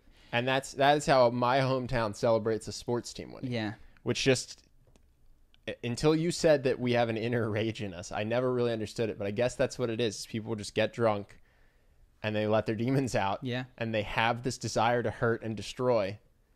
And yeah, it makes no sense. Hey, we won. This is an Eagles fan's car. Let's smash it to pieces. This is the importance of sports, at least according to the Romans, right? Like Pani Cirque. If you don't have gladiators kill each other, and a group of people get together and scream at it, about it, what you get is that rage burning down skyscrapers. Now, maybe that rage is appropriately channeled towards storming, protesting, marching, taking control, and at previous times there might be some bloodshed, but very rarely is that rage at all controlled towards a cohesive set of changes or something that's helpful, to your point. Like burning down the trains doesn't make trains cheaper. It wasn't storming the office, breaking down the fence around the CEO's house, but then standing nonviolently with signs, right? You take the rage to like break through his defenses, get to the CEO's house, and then be there with signs showing how much you care. Well, if they did that, they just burn the house down. Well, I guess let's ask a question. There's the argument of revolution. And I don't know my history that well, but the argument would be that this is essentially what a revolution is. A revolution is destructive. A revolution rips things down in order to build something new. Now, I really should study revolutions, because the question that I have is do they work? Are the ones that start with rioting and fairly indiscriminate destruction, do those net in positive social change or not? I'm genuinely curious. I don't know the answer to that. So it would be worth, if there's a historian in there, and give me some context. Yeah, I don't know. Because I know that the French Revolution, for instance, is very different from the American Revolution. We were kicking out foreign invaders, foreign invaders. We were removing a different. I was actually thinking that the American Revolution, they didn't really burn down their own houses. No, it was an. They weren't like the Eagles fans. Get out of our land. Yeah. The French Revolution was storm the Bastille, to cut off their heads, kill them all, and I'd be interested. I don't know much about French history after, but I know that they did have what they called a reign of terror shortly after, where a lot of heads rolled, deserving and otherwise, I imagine. So I'm just curious. Yeah, what is this ever a good sign when you see buildings on fire and trains on fire, or is this just an unfortunate outpouring of this rage, which is not going to ultimately help? I don't know. I'd be curious. What else we got? We've got some great questions this week. Yeah. The first one I wanted to bring up was one that was for me primarily. Well, no, it's because somebody a few weeks ago we had them call into the podcast, and you guys had a discussion. Unfortunately, we had a technical issue where the phone call did not record properly, so I did not have the audio to put into the podcast, so we had to cut it. Sorry. So I apologize. That person commented asking what happened. I just wanted to let them know that unfortunately that is lost. But if you resubmit another question or have something else you'd like to say, we potentially could have you call in again maybe. So sorry about that. Yeah, did not cut it on purpose. That was not all right. No, it was just a tech issue. But we reserve the right to cut boring questions in the future. Of course, we try to make it interesting. We don't always do a good job. We shoot more of this than we keep. We've been talking for 10 hours straight at this point. It's 3 a.m. Yeah, I got here yesterday. There's been 3 costume changes. I haven't showered in days. So hungry. It's a nonstop podcast. What else we got? Okay, so an anonymous YouTube user said their YouTube username is literally, I don't want to use my real name. Got it. When I hear you guys talk about relationships, it sounds like attraction is positioned as the primary motivation. Is this your opinion in most cases, at least? For me, attraction is pass-fail. My degree of attraction in a relationship has been inversely related to my level of happiness in the past. Do you have any thoughts on why this might be? I wouldn't say there's an inverse relation, but I do agree that to some extent it is just are you attracted to the person? Yeah. Your happiest relationship is not going to be with the person that you've kissed in your life that you've been most attracted to. Yeah, I agree. Except for sometimes on accident. Yeah, I would say it's not a negative indicator. It's not a positive indicator. If it is a negative indicator, other than pure chance, I would suggest that a reason is, because I do see this, is that sometimes when people are with someone that they consider out of their league or beyond them, they lower their standards in other areas. Mm-hmm. Because you're blowing away my standard of attractiveness, you do not have to be kind, thoughtful, all of these other things. Or you're so physically attracted to that person that you start acting worse. Yes. Like, I don't think that beautiful people are inherently worse. No. I don't think that your looks really have any impact on your personality. I think there's just bell curves all over the place for people. So if it did appear that way, that attraction discrepancy led to bad behavior, I would almost say, what is the other person doing to encourage that? Because I do see in relationships a lot, you get the behavior that you are asking for to some extent. So if you think you don't deserve the person, you'll message it 1,000 ways. Yeah. And then you'll create. I had a friend who did this. My friend could date anyone. And in 6 months, that woman would be walking all over them. Mm-hmm. And I was like, oh man, this guy has terrible taste. Or, oh man, his girlfriend's a monster. And then he started to date an acquaintance of mine who I knew was a sweetheart. Mm-hmm. And she became a monster. Yeah. And I went, wow, this is the 4th time this has happened. And it's because of something that you do in the relationship to create someone that treats you poorly. Mm-hmm. So yeah, if it was happening that a big attraction discrepancy led to bad behavior, it's just as likely the person who's being treated poorly's fault as it is the person who's treating them poorly. And I do, there's just one thing to comment on, because I hope, because it sounds like this person thinks that we think that attraction is the most, and I don't. Well, can I caveat? I think we use attraction to mean more than physical attraction. That's fair. So we don't mean, when we say attraction, we mean that person's personality attracts you like a magnet. Their looks attract you. Your chemistry attracts Yes, each other. yes. So when we use the word attraction, we don't mean beauty. I think that's specifically why we say attraction. And so I think part of this question might be Just a semantic a issue. linguistic Yeah. confusion. You know, if I say I'm really attracted to this person, I've never been so attracted to someone.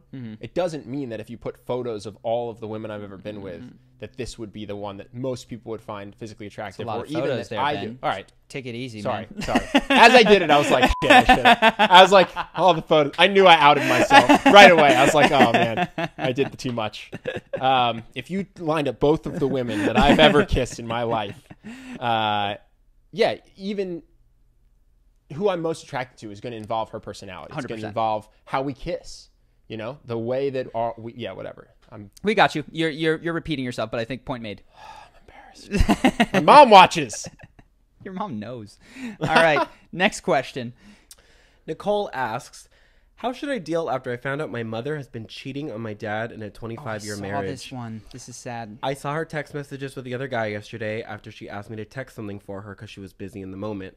I shouldn't have snooped, so if I told her, there'd be backlash coming for that. Should I tell her either way that I know, or do I keep quiet and stay out of my parents' business? So do they say how old the person speaking is?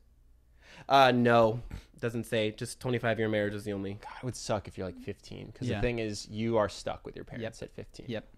I'm going to give you a completely out of my depth, idealized answer. And if you don't take this, God bless, because I don't have any expertise in this area. Yeah. But one thing that I notice is that Reddit has all these questions. You know, I messed up, I did this. And the question always comes down to, should I be honest or should I bury it? And I think what people underestimate is the downside of burying it. Because the answer is often, just don't tell them. If you don't tell them, this can go away. And you can't unknow what you know. So it's going to affect. Now, whether you tell your father is a whole other question. But you and your mother have now unspoken issue. And I think and I presume that what you want is to, and I'll go beyond this. What you want is to maintain a relationship with your mother and father.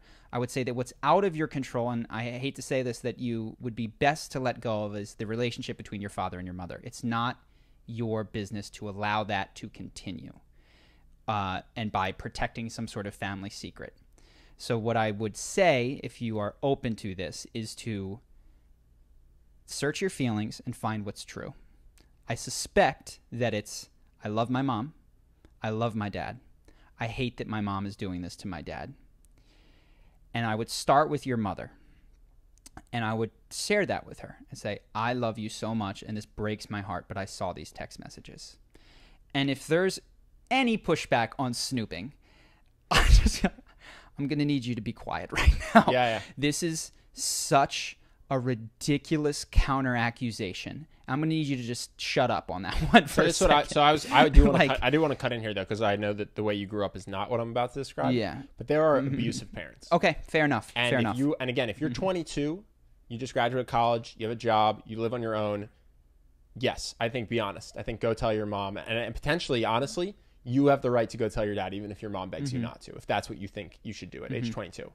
If you're 15 and either of your parents has a history of physical abuse, maybe keep it quiet. I would say don't feel like you're out of integrity if you don't share. Don't let some sort of silent judgment that Charlie and I would look down on it, and honesty over everything. Like I do know people, I'm very close to people who had very abusive upbringings. And so I think the details here matter a lot. Of course. And so I would say, if you feel like it's unsafe, don't feel like you have to be Batman here and do the right thing and risk personal harm. If you feel safe because you're older and you live out of the house and this is just about the relationship quality. If it's an emotional thing that's holding you back, then I would say do what you think is right, which can be talking to your mom. It could be talking to your father as well. But yeah, safety first. You know, if you're 15 and you can't get out, you can't emancipate yourself, and these people are have a history of abuse, like just count down till 18. Yeah. And then try to get a job and get out. So yeah, it really, really depends on your circumstances. If it is the case that you're not in an unsafe scenario. Yeah, I'm just super close to someone who grew up like that. So if it is the case, talk to your mom.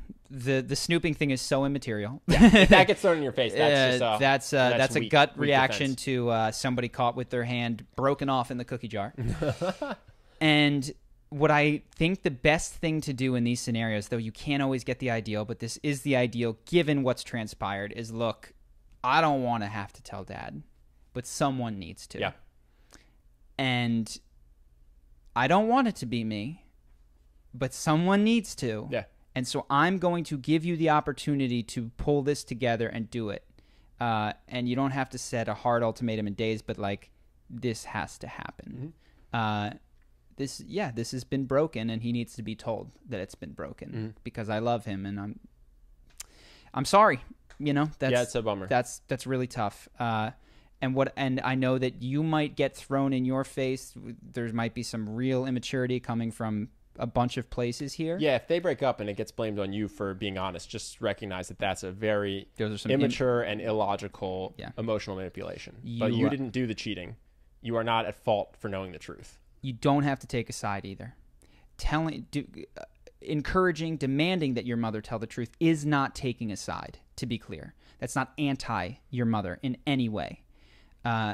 You can, and I know that this might be held against you, love both of your parents tremendously. If they try to turn you, I'm sorry, but you can have a truth that is not what people are going to tell you it is, which is I love you, and I'm hardly disappointed in you, and I'm heartbroken by, all of these things can be true at once. So I think you're in for some very complicated emotions where seemingly paradoxical things will be true at the same time. And I guess the only thing that you can do is kind of embrace the complexity that your life is about to be. Good luck. Good luck. Next question. What do we got? The next one comes from Eric. It's been a depressing podcast. Yeah, baby. Oh, well, get ready for this question. Eric asks, Things are great, and I just wanted to ask. First off, you started it. I said the world's getting better, and you're like, no. I said it was neutral. No. I'll defend my honor. This is just as good as the Dark Ages. Neutral. No, circumstances better. Altruism flat. Go ahead. Quality of life up. I dare you was mischaracterize me. I was, in previous years, manipulative, selfish, unfaithful, and a compulsive liar. I lost a lot of quality people who I don't anticipate receiving closure from anytime soon. Sincerely can't blame them for that. Even though I've changed, the guilt and regret still looms over my moment-to-moment life. How do you guys think one can go about forgiving themselves and moving on from this type of situation? Yeah. Sorry, a little heavy. No. I have literally never said this before in my life because I don't think it applies to most people, but you might like Landmark Forum, which is a relatively inexpensive, I think. I forget. It's like a couple $100. Personal development program that focuses a lot on this, actually. And I don't think it's universally good for everybody, but I do think this is kind of what they specialize in, is moving past your own history and past and releasing self-blame. So I would check that out. It's 2 days. It's very intense, but could be life-changing. That's a good one. So first off, congrats. I think that paragraph is a thing. If there are people who are those things, 99.9% of them never come around to saying it like that. I have been XYZ. Yeah. So congratulations for that. With regards to forgiveness, what stands in the way oftentimes is a belief that one ought to be punished for what one has done. And that is in many cases, the biggest. I don't deserve to feel good or to feel proud of my present day accomplishments because of my past. And Landmark is a great thing. If you want a book that sort of talks about this, I think the 12-step program, if you look at it in AA, and Russell Brand has a book called Recovery, is much less about alcohol specifically and much more about reviewing your past and coming to terms, seeking to make amends with the things that you have done, and to forgiving yourself. Seeking forgiveness where other people can give it to you, but taking the steps required to forgive oneself. So that could be a nice program for you as well. But everything that you have done, and this is kind of, I don't know if this is going to resonate, but I'll say it. I don't believe in free will. I think that when people have done things, they do them having done the best that they could at that time. And people go, I should have known better. It's like, what do you mean you should have known better? Were the thoughts in your head more enlightened? No, well, they were really terrible, bad thoughts. Okay, what do you think was driving you? Like, it was these terrible thoughts combined with my circumstances, combined with this, made awful behavior. That's not exempting you and saying continue doing that behavior in the future. It's to have compassion and recognize that given all the ingredients in this behavioral pie, of course you were that way. And to have empathy, understanding for that person. And I think from understanding, if you can review why you did the things, comes forgiveness. The other thing I would say, as someone who has stayed up at night reviewing things they wish they'd done differently in the past, even for stupid reasons, no amount of thinking about the past actually lets you go back there and change it. I've had a lot of awkward conversations with women in college that I have reviewed ashamedly, and none of them have magically gotten better. So what I would say is there's nothing you can do. It sucks. It happened. What you can control is the future, because I do believe in free will. And I think that actually if you carry yourself going forward as somebody who is attempting to do good in the world, help people, volunteer, be positive, make people smile, and make it so that you can look back on your recent history and be proud of yourself, that if you live that way, that you'll start to look at the totality of your life and be able to be proud of it and be proud of who you are today, because today is just a moment, really. And I think that is ultimately the recipe to forgiving yourself, loving yourself, is going, you know what, these things did happen, but today I'm going to help a homeless person. I'm going to volunteer at a dog shelter. I'm going to make people smile and laugh, and doing it for a week and a month, and then being proud of who you are today does not require you to be proud of everything you've done in the past. So that would be my advice. Good luck. I think that can all be very helpful. Free will isn't real. Go ahead. You chose to say that. I got one more. I saw, Ben, that you had replied to this one in the comments, but I didn't know if you wanted to bring it up in the podcast, so I have it here. Sure. John asked... I get in the comments sometimes, you know? Yeah. I like to see what people are saying. Thank you guys, by the way. I put out a call for reviews, and I saw some reviews come in, so thank you guys. Very cool. Very cool.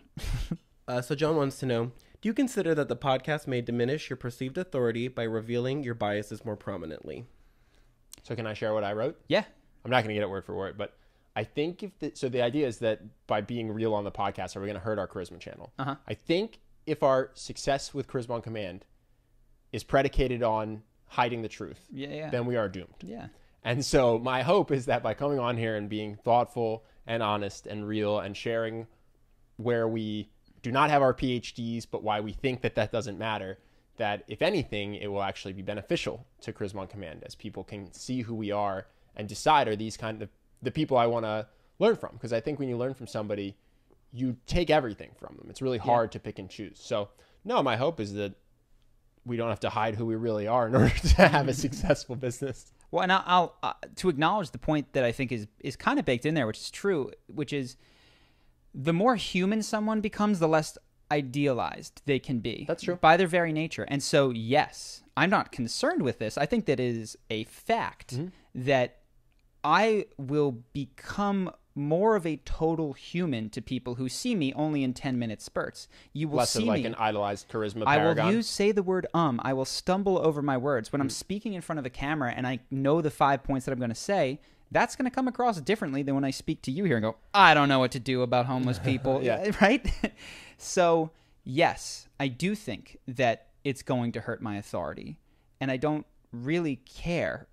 I don't mind if that's the case. I don't think that one needs to be perfect in order to have a valuable message. I think that Charisma on Command can stand on its own, and any criticisms of me as a person do not detract from the value of, when you enter a room, this is solid advice. I actually do. I do like the idea of having Charisma on Command exist as a proof is in the pudding type thing. That's why we have a 60-day. So we have a 60-day money back guarantee, no questions asked. We get emails that are hilarious where people are like, I absolutely love this course, but the currency of my country just plummeted. Yeah. And it's like, you don't have to tell us why. So I'm hoping that people aren't going to buy Charisma University because they idolize Ben Altman, but they're going to buy it because they think it will help them. And then they will refund or not based on if it helps them. And that's the business that I'd like to run anyway. And so whether or not I have an interesting take on Bernie Sanders or Syria, hopefully that can coexist on a podcast while Charisma on Command exists helping people. And the reason this podcast exists is because if you think about it, I have a megaphone. If I want to make content, I can do it on the Charisma on Command channel. But quite frankly, I got tired of being one facet of a person publicly. It was I told Ben, I was like, I cannot keep doing this and having people writing me thinking that this is what I eat, sleep, and breathe constantly. I'm interested in so many other things. I can't get an email from someone saying, hey, I'm trying to learn charisma, but I play video games an hour a night. What do I do? Like, they need to know that I also waste time. And I play video games. And that was one of the feelings. And also, we're still not 100% there, but I swore on a Charisma on Command YouTube video, and I got a handful of emails from teachers who say, I cannot show my students your stuff anymore because you said shit. And I just said shit on the podcast, and we bleep it often, but it's actually hilarious. Andrew, keep bleeping it because it really makes me giggle when I watch it. I appreciate the freedom, and I recognize, okay, I am acting in some ways as an icon on this channel, as a figurehead. And of course, the story, it's all real, but it's one facet of who I am. And the ability to be more total on this podcast I was craving it, like absolutely hungry for it. So yes, it will diminish my perceived authority, and yes, I'm so excited about that. I couldn't be more thrilled. So that's what I think. Good question. Yeah, thoughtful question. Anything else? I think we're gonna call someone. That's right? the last question. Yeah, but do you want to do the call? Okay. Hello. Hello. Can you hear me? Yes. Hello. How's it going? How's it going? This is Charlie. I'm here with Ben. Ben, say what up. Hey, how's it going? What is your name? My name is Mohammed. Mohammed, thank you for allowing us to call you. We got some space for a podcast question if you want to hop in and ask us anything. Of course. Well, first of all, thank you for choosing me. I don't know who chose me. Maybe it's Angel. Angel. So, hello, Angel. Hello, Ben. Hello, Charlie. I've been a fan and religiously watching the channel for years now. So that's awesome. Excited to finally have some personal contact. Yeah, man. Thank you again for calling in. What's going on with you today? Of course, yeah. So, like what I've written, I'll kind of set up what the situation is and then ask the question. Mm-hmm. Yeah. So, when it comes to charisma, I think you guys can relate to this. The people listening can relate to this. We all kind of strive into being good at reading people. So when we meet strangers, we want to know if they're into us, if they're not into us, if they're kind of uncomfortable, so we can kind of manage the situation and do a better job. And I think after practicing a lot of what you guys talk about, I've read the books and watched a lot of videos. I think I've gotten really good at it, but I think I still make a lot of mistakes when I read or try to read people. Mm-hmm. And one example that I can give is, I'm sure a lot of people can relate to this. You see someone, you recognize them, and you think, oh, they look pissed, so I should probably not talk to them. Maybe they're just having a bad day, or maybe even, maybe that's their face. Maybe they're just, that's how they look when they're not, when they're thinking, maybe. Mm-hmm. So that's one example. And the other reason why it made me think about this a lot is the newest book by Malcolm Gladwell, which talks about, it's called Talking to Strangers, came out last month. Okay. And it's all about how we suck at reading other people. And he talks about the issue of transparency, which basically means not everyone shows what they feel on their face. Like when we're stressed, maybe we're better at managing stress and we look very comfortable, but we may actually be stressed. Sure. So with all of that in mind, my question is, do you think having a mentality of, oh, I'm good at reading people can actually cause us to be worse at reading people? then we think like, oh, I'm actually good at this, so this guy looks pissed, so shouldn't probably talk to them. Or maybe a girl looks kind of not interested, so I shouldn't talk to her. I should look for someone who looks more interested. Or should we kind of be more questioning of our perception of what people are like, and kind of battle through that and actually go and talk to these people? Got it. So I think there's so two things that immediately came to mind. The first is that in almost every skill, there's something called the Dunning-Kruger effect, which is to say that the people who think they are the best at something are often not the best. They're often case the worst. And it's only after going through the curve of learning a ton that you recognize how much more there is to learn in any particular skill set. So people who are the most confident in whatever it is are the newbies and the experts. And the people in the middle are they've recognized that they're not all the way there. So that's the first thing that I thought is simply being confident that you're actually reading someone does not mean that you're accurately getting a read on that person. It might mean that you're at the beginning stages of learning how to do this. That's the first thought.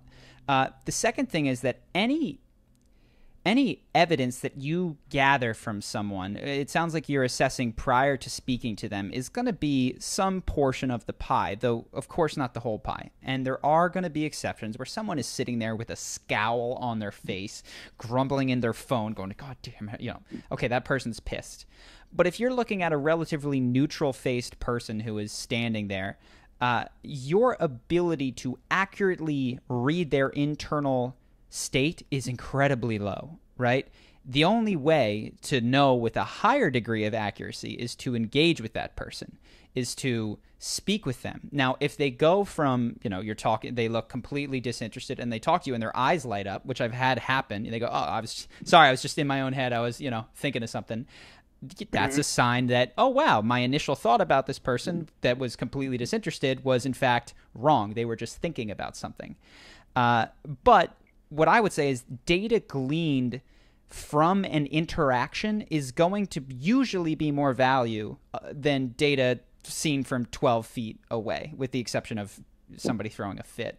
And one other thing I would say, because all of your examples were someone that you haven't spoken to yet, if you're in conversation with somebody, I think there's definitely an ability to read nonverbal indications and tell if they're enjoying the conversation or not, or want to leave or don't. But a lot of people are anxious about talking to strangers, so they immediately don't want to do it. And so when they're assessing if somebody looks friendly or not, or looks busy or not, their brain, their subconscious, in an attempt to dissuade them from doing the thing that's scary and protect them from rejection, which they're terrified of, will fabricate reasons that the person can't be approached. Oh, I can't talk to that person because they're frowning, because they're looking at their phone, because they're in line. And a lot of that is ego self-defense. A lot of that is, I'm going to figure out how to excuse the fact that what is really happening is I'm scared. So I would just ask yourself that. Are all of these people actually not approachable, or are you scared? And if the answer is you're scared, then I would say the right thing to do is go do it. And it can be as simple as saying, hey, what's up? One sentence, and then, all right, cool, thanks, and then gone, right? You're not trying to make everyone your best friend. I'll give you a quick heuristic that'll help, which is, I know this is general, but in any group, usually some people, in fact, usually most people, are willing to be approached. Now, there are going to be situations where this isn't the case, whatever. But people converse with people in places. Yeah, so if you think that 10% of the population looks unapproachable, sure, maybe you have an accurate read. Yeah. If you think that 90% of people look like they're scowling or unapproachable or too busy or whatever, and you are walking around a bar or a party or a library and you find that everyone here just wants to be left alone, then potentially it's your mind trying to make you not do the thing that you're scared of. And of course, it's relative to, you gave 3 examples, all of which are different, right? If you're looking around a bar and everyone looks unapproachable, that's probably not the case. They're at a bar. If they're at a library reading a book, like maybe they're doing some sort of study for their class. That's a fair point. But I think my observations were not only based, most of them I would say, are based on people that I haven't approached yet. But it can happen. Like just a few weeks ago, I was having a conversation with a coworker, and she got, I think, was uncomfortable with the conversation. But instead of being mad, she was nervously laughing. Mhm. I was like, oh, she's like she doesn't look uncomfortable. She's laughing, which obviously I've learned. Like people can be just nervously laughing when they're uncomfortable. So I am learning from these situations, but again, I keep making mistakes. Well, let's reading people. let's dive deeper, because I'm sensing that there's a deeper question here, and it's your hypothesis. It sounds like is that people don't like to talk to you. Is what you sound like. You think you've made this woman uncomfortable. Is that a fair assessment of how you feel about yourself? No, I wouldn't say so. Actually. Okay. So why it sounds like this question is directed towards. People that the scenarios are often that you're finding yourself in where you feel like people are nervous or disinterested or other things. So can you explain to me the particular interest in this subject? That's why I had an inkling that this was the way that you felt about yourself. So it's kind of similar to you guys when you read a good YouTube comment. It's like, oh, that was nice. But when somebody says something bad, it affects you. And it's like, what did I do wrong? I need to work on myself. Got it. So it's kind of my personality. When I do something wrong, I need to assess it and actually kind of work on it. I see. And I am learning from these situations. So you're mostly having positive interactions, you would say, and then there's these handful that stand out in your head as something that you want to address.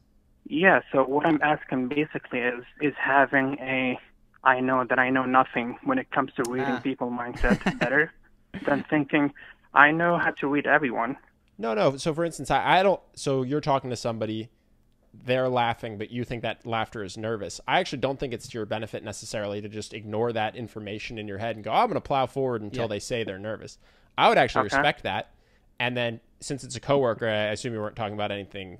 You're not hitting on them. You're just having a conversation. If I saw my coworker laughing, but I thought it was nervous, I think that's a good indication to just move on to a totally different topic.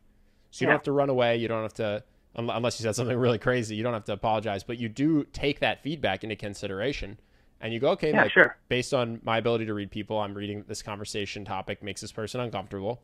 So I'm going to very quickly transition to a different topic. And then if you see the person's body language relax and they smile and their laughter seems more genuine and less nervous, then you know you've hit on something, and then good for you. Yeah. Does that make sense? It does. And I think that's kind of what I'm trying to do. And, what everyone should do when they're learning charisma is kind of trying how to pick up these feedbacks and learning from them. But I think a more obvious question would say, oh, like you guys, I consider you like kind of mentors when it comes to these kind of things. Do you like leave some space in mind? Look, I could be wrong when I'm reading people. Like when you're out talking to someone, do you kind of leave some room that maybe I'm right, maybe I'm wrong, or are you kind of confident? Okay. Yeah, no, I would say that I don't often sit and I'm 100% certain that I do not know anyone's inner life, and as I get older, I get more and more certain of that. What I would say with regards to my interactions is I focus mostly on just trying to be fun, smiley, positive. And then there's people that I could think of an example. There was somebody who was sick, who was at a place where I go to get food. And that day, things were like it was just not feeling any of the jokes. Now, I think what's important to do in these situations contextually is ask yourself, okay, what is the commonality here? Is everyone that I'm talking to feeling uncomfortable? Okay, then the commonality is me. Is it always this particular individual that feels uncomfortable? Okay, maybe that's the way that this person approaches the world. Or is it when I talk to people who are highly stressed or when they're highly sick? Because then it goes, okay, sick and stressed people. So for certain topics. It's for certain topics. So you don't... Yeah. The answer is not always going to be that you have done something wrong. Sometimes that is the answer, and I'm not there. I can't see what's going on. But search for the commonality. And if the commonality... has more to do with them than you, then just avoid those external circumstances more than search internally. And if the answer is more you, then make adjustments within yourself. Does that make sense? No, totally, yeah. I think what I said is like a 1 in 100 thing that happens, but, I just dwell on it, and I'm so obsessed with self-improvement that I need to understand what that is. Maybe I'm too arrogant in my ability to read people that I should maybe question that. And having you guys say, oh, maybe look, sometimes we also leave room for the possibility that you may be wrong. Mm-hmm. Like, I know when we're self-conscious, we think, oh, they hate me, so kind of it's something wrong with me. But no, maybe they're having a bad day. Maybe it's a lot of explanations. So we get a lot of questions that I think are not on the surface like yours, but underlying are like yours, which is people beating themselves up or thinking that they need to do charisma 24 hours a day, or thinking that if they have a bad conversation, they need to pour over it.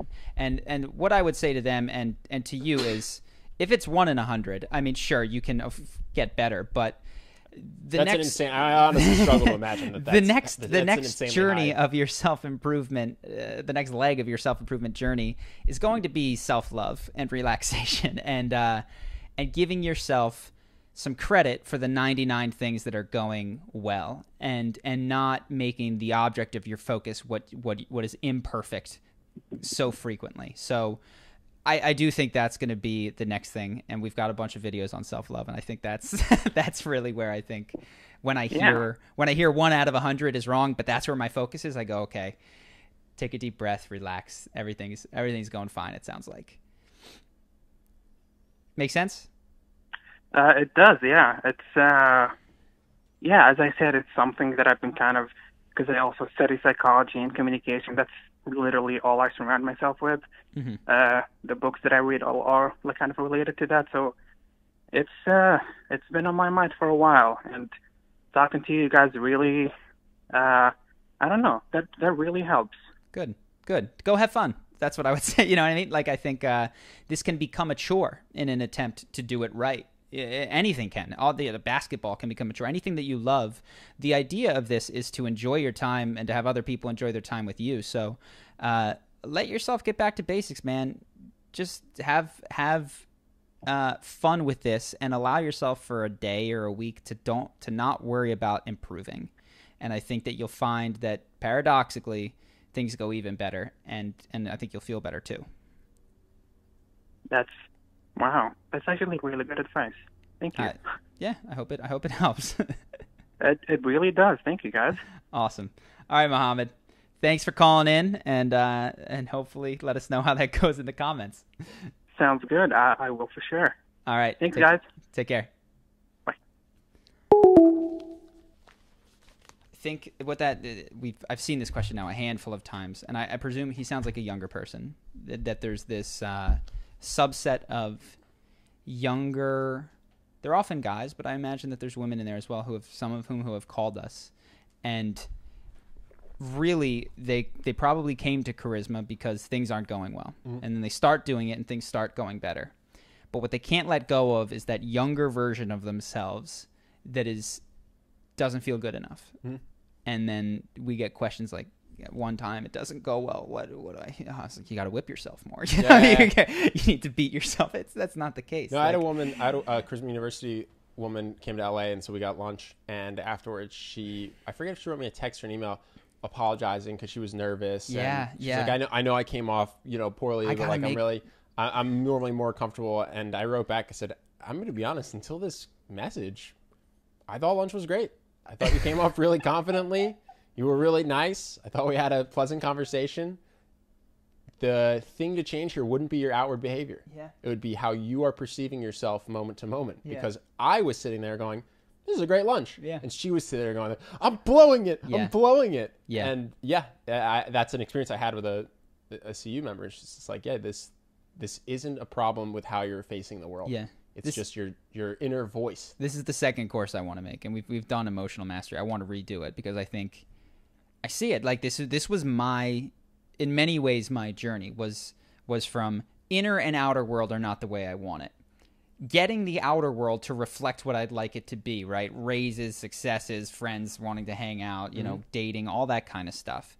But then still not totally feeling at ease with it. Yeah. And that's where I would say I'm much more at ease now and have something to share about the inside game. But man, yeah, it's like, weirdly enough, I do think part of personal development is like, you eat well, you do all these things. Yeah, you have optimize. to do it first. You have to do it first. You have to because optimize. At one point, your inner voice is accurate. Mm-hmm. You're sitting there going, oh my God, this lunch is so awkward. And the person sitting across the table is going, can we get the check? I'll pay for it. I got to get out of here. And so that inner voice is useful. And what you have to change is your behavior. You need to not make everyone around you uncomfortable, or you need to not be terribly out of health or whatever it is. So at some point, that's an accurate diagnosis, and you should change the world. Mm-hmm.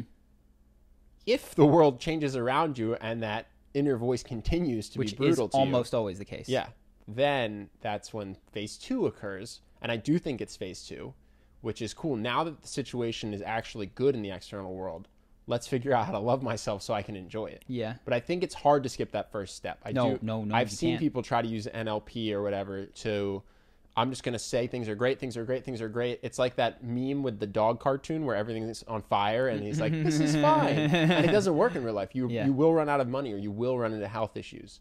So yeah, I think phase 1, external world. Equally important. Phase 2, external world is good, internal world. Yeah. And I think that's how you have to do it. That's certainly been my experience. Maybe some people can go the reverse, which God bless them. Unless you could go full monk mode. You could just move to Tibet, but that's external world. To some extent, you're going, I'm just going to eschew money and relationships. I'm going to go with no dating and no wealth and be a Buddhist monk. So I think, weirdly enough, that follows, because the first thing you do is move there, and you get rid of your external world is now a check, and then you work on the internal. Yeah. I've said this in a video, but I want to say it again because I think it's important. There's phases to life, as you mentioned. And often what you need in one phase is the exact opposite of what you needed in the preceding phase. Yeah. So what you heard was this optimization phase, and I experienced this. We had our checklists and our boards and our this, and it was the right thing to be doing when we were 24. And what I had to do around 28, 29 was throw out all of my optimization goals. And so if that's where you find yourself at whatever age you are, you're like, man, I've done this optimization thing and I'm still not feeling it.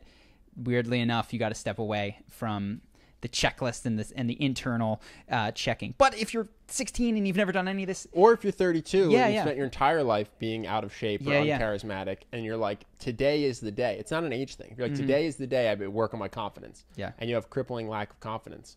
You're perfectly placed to be in phase 1. Yeah. So I hope that helps. It's just interesting. That is a consistent thing, and I'll have to figure out how to address that more frequently, I think, in videos that we do, because I don't want people thinking that you focus on this stuff forever. Yeah. Because it has diminishing returns once you've gotten to a certain place. Yeah. Well, I do think emotional mastery is really good, actually.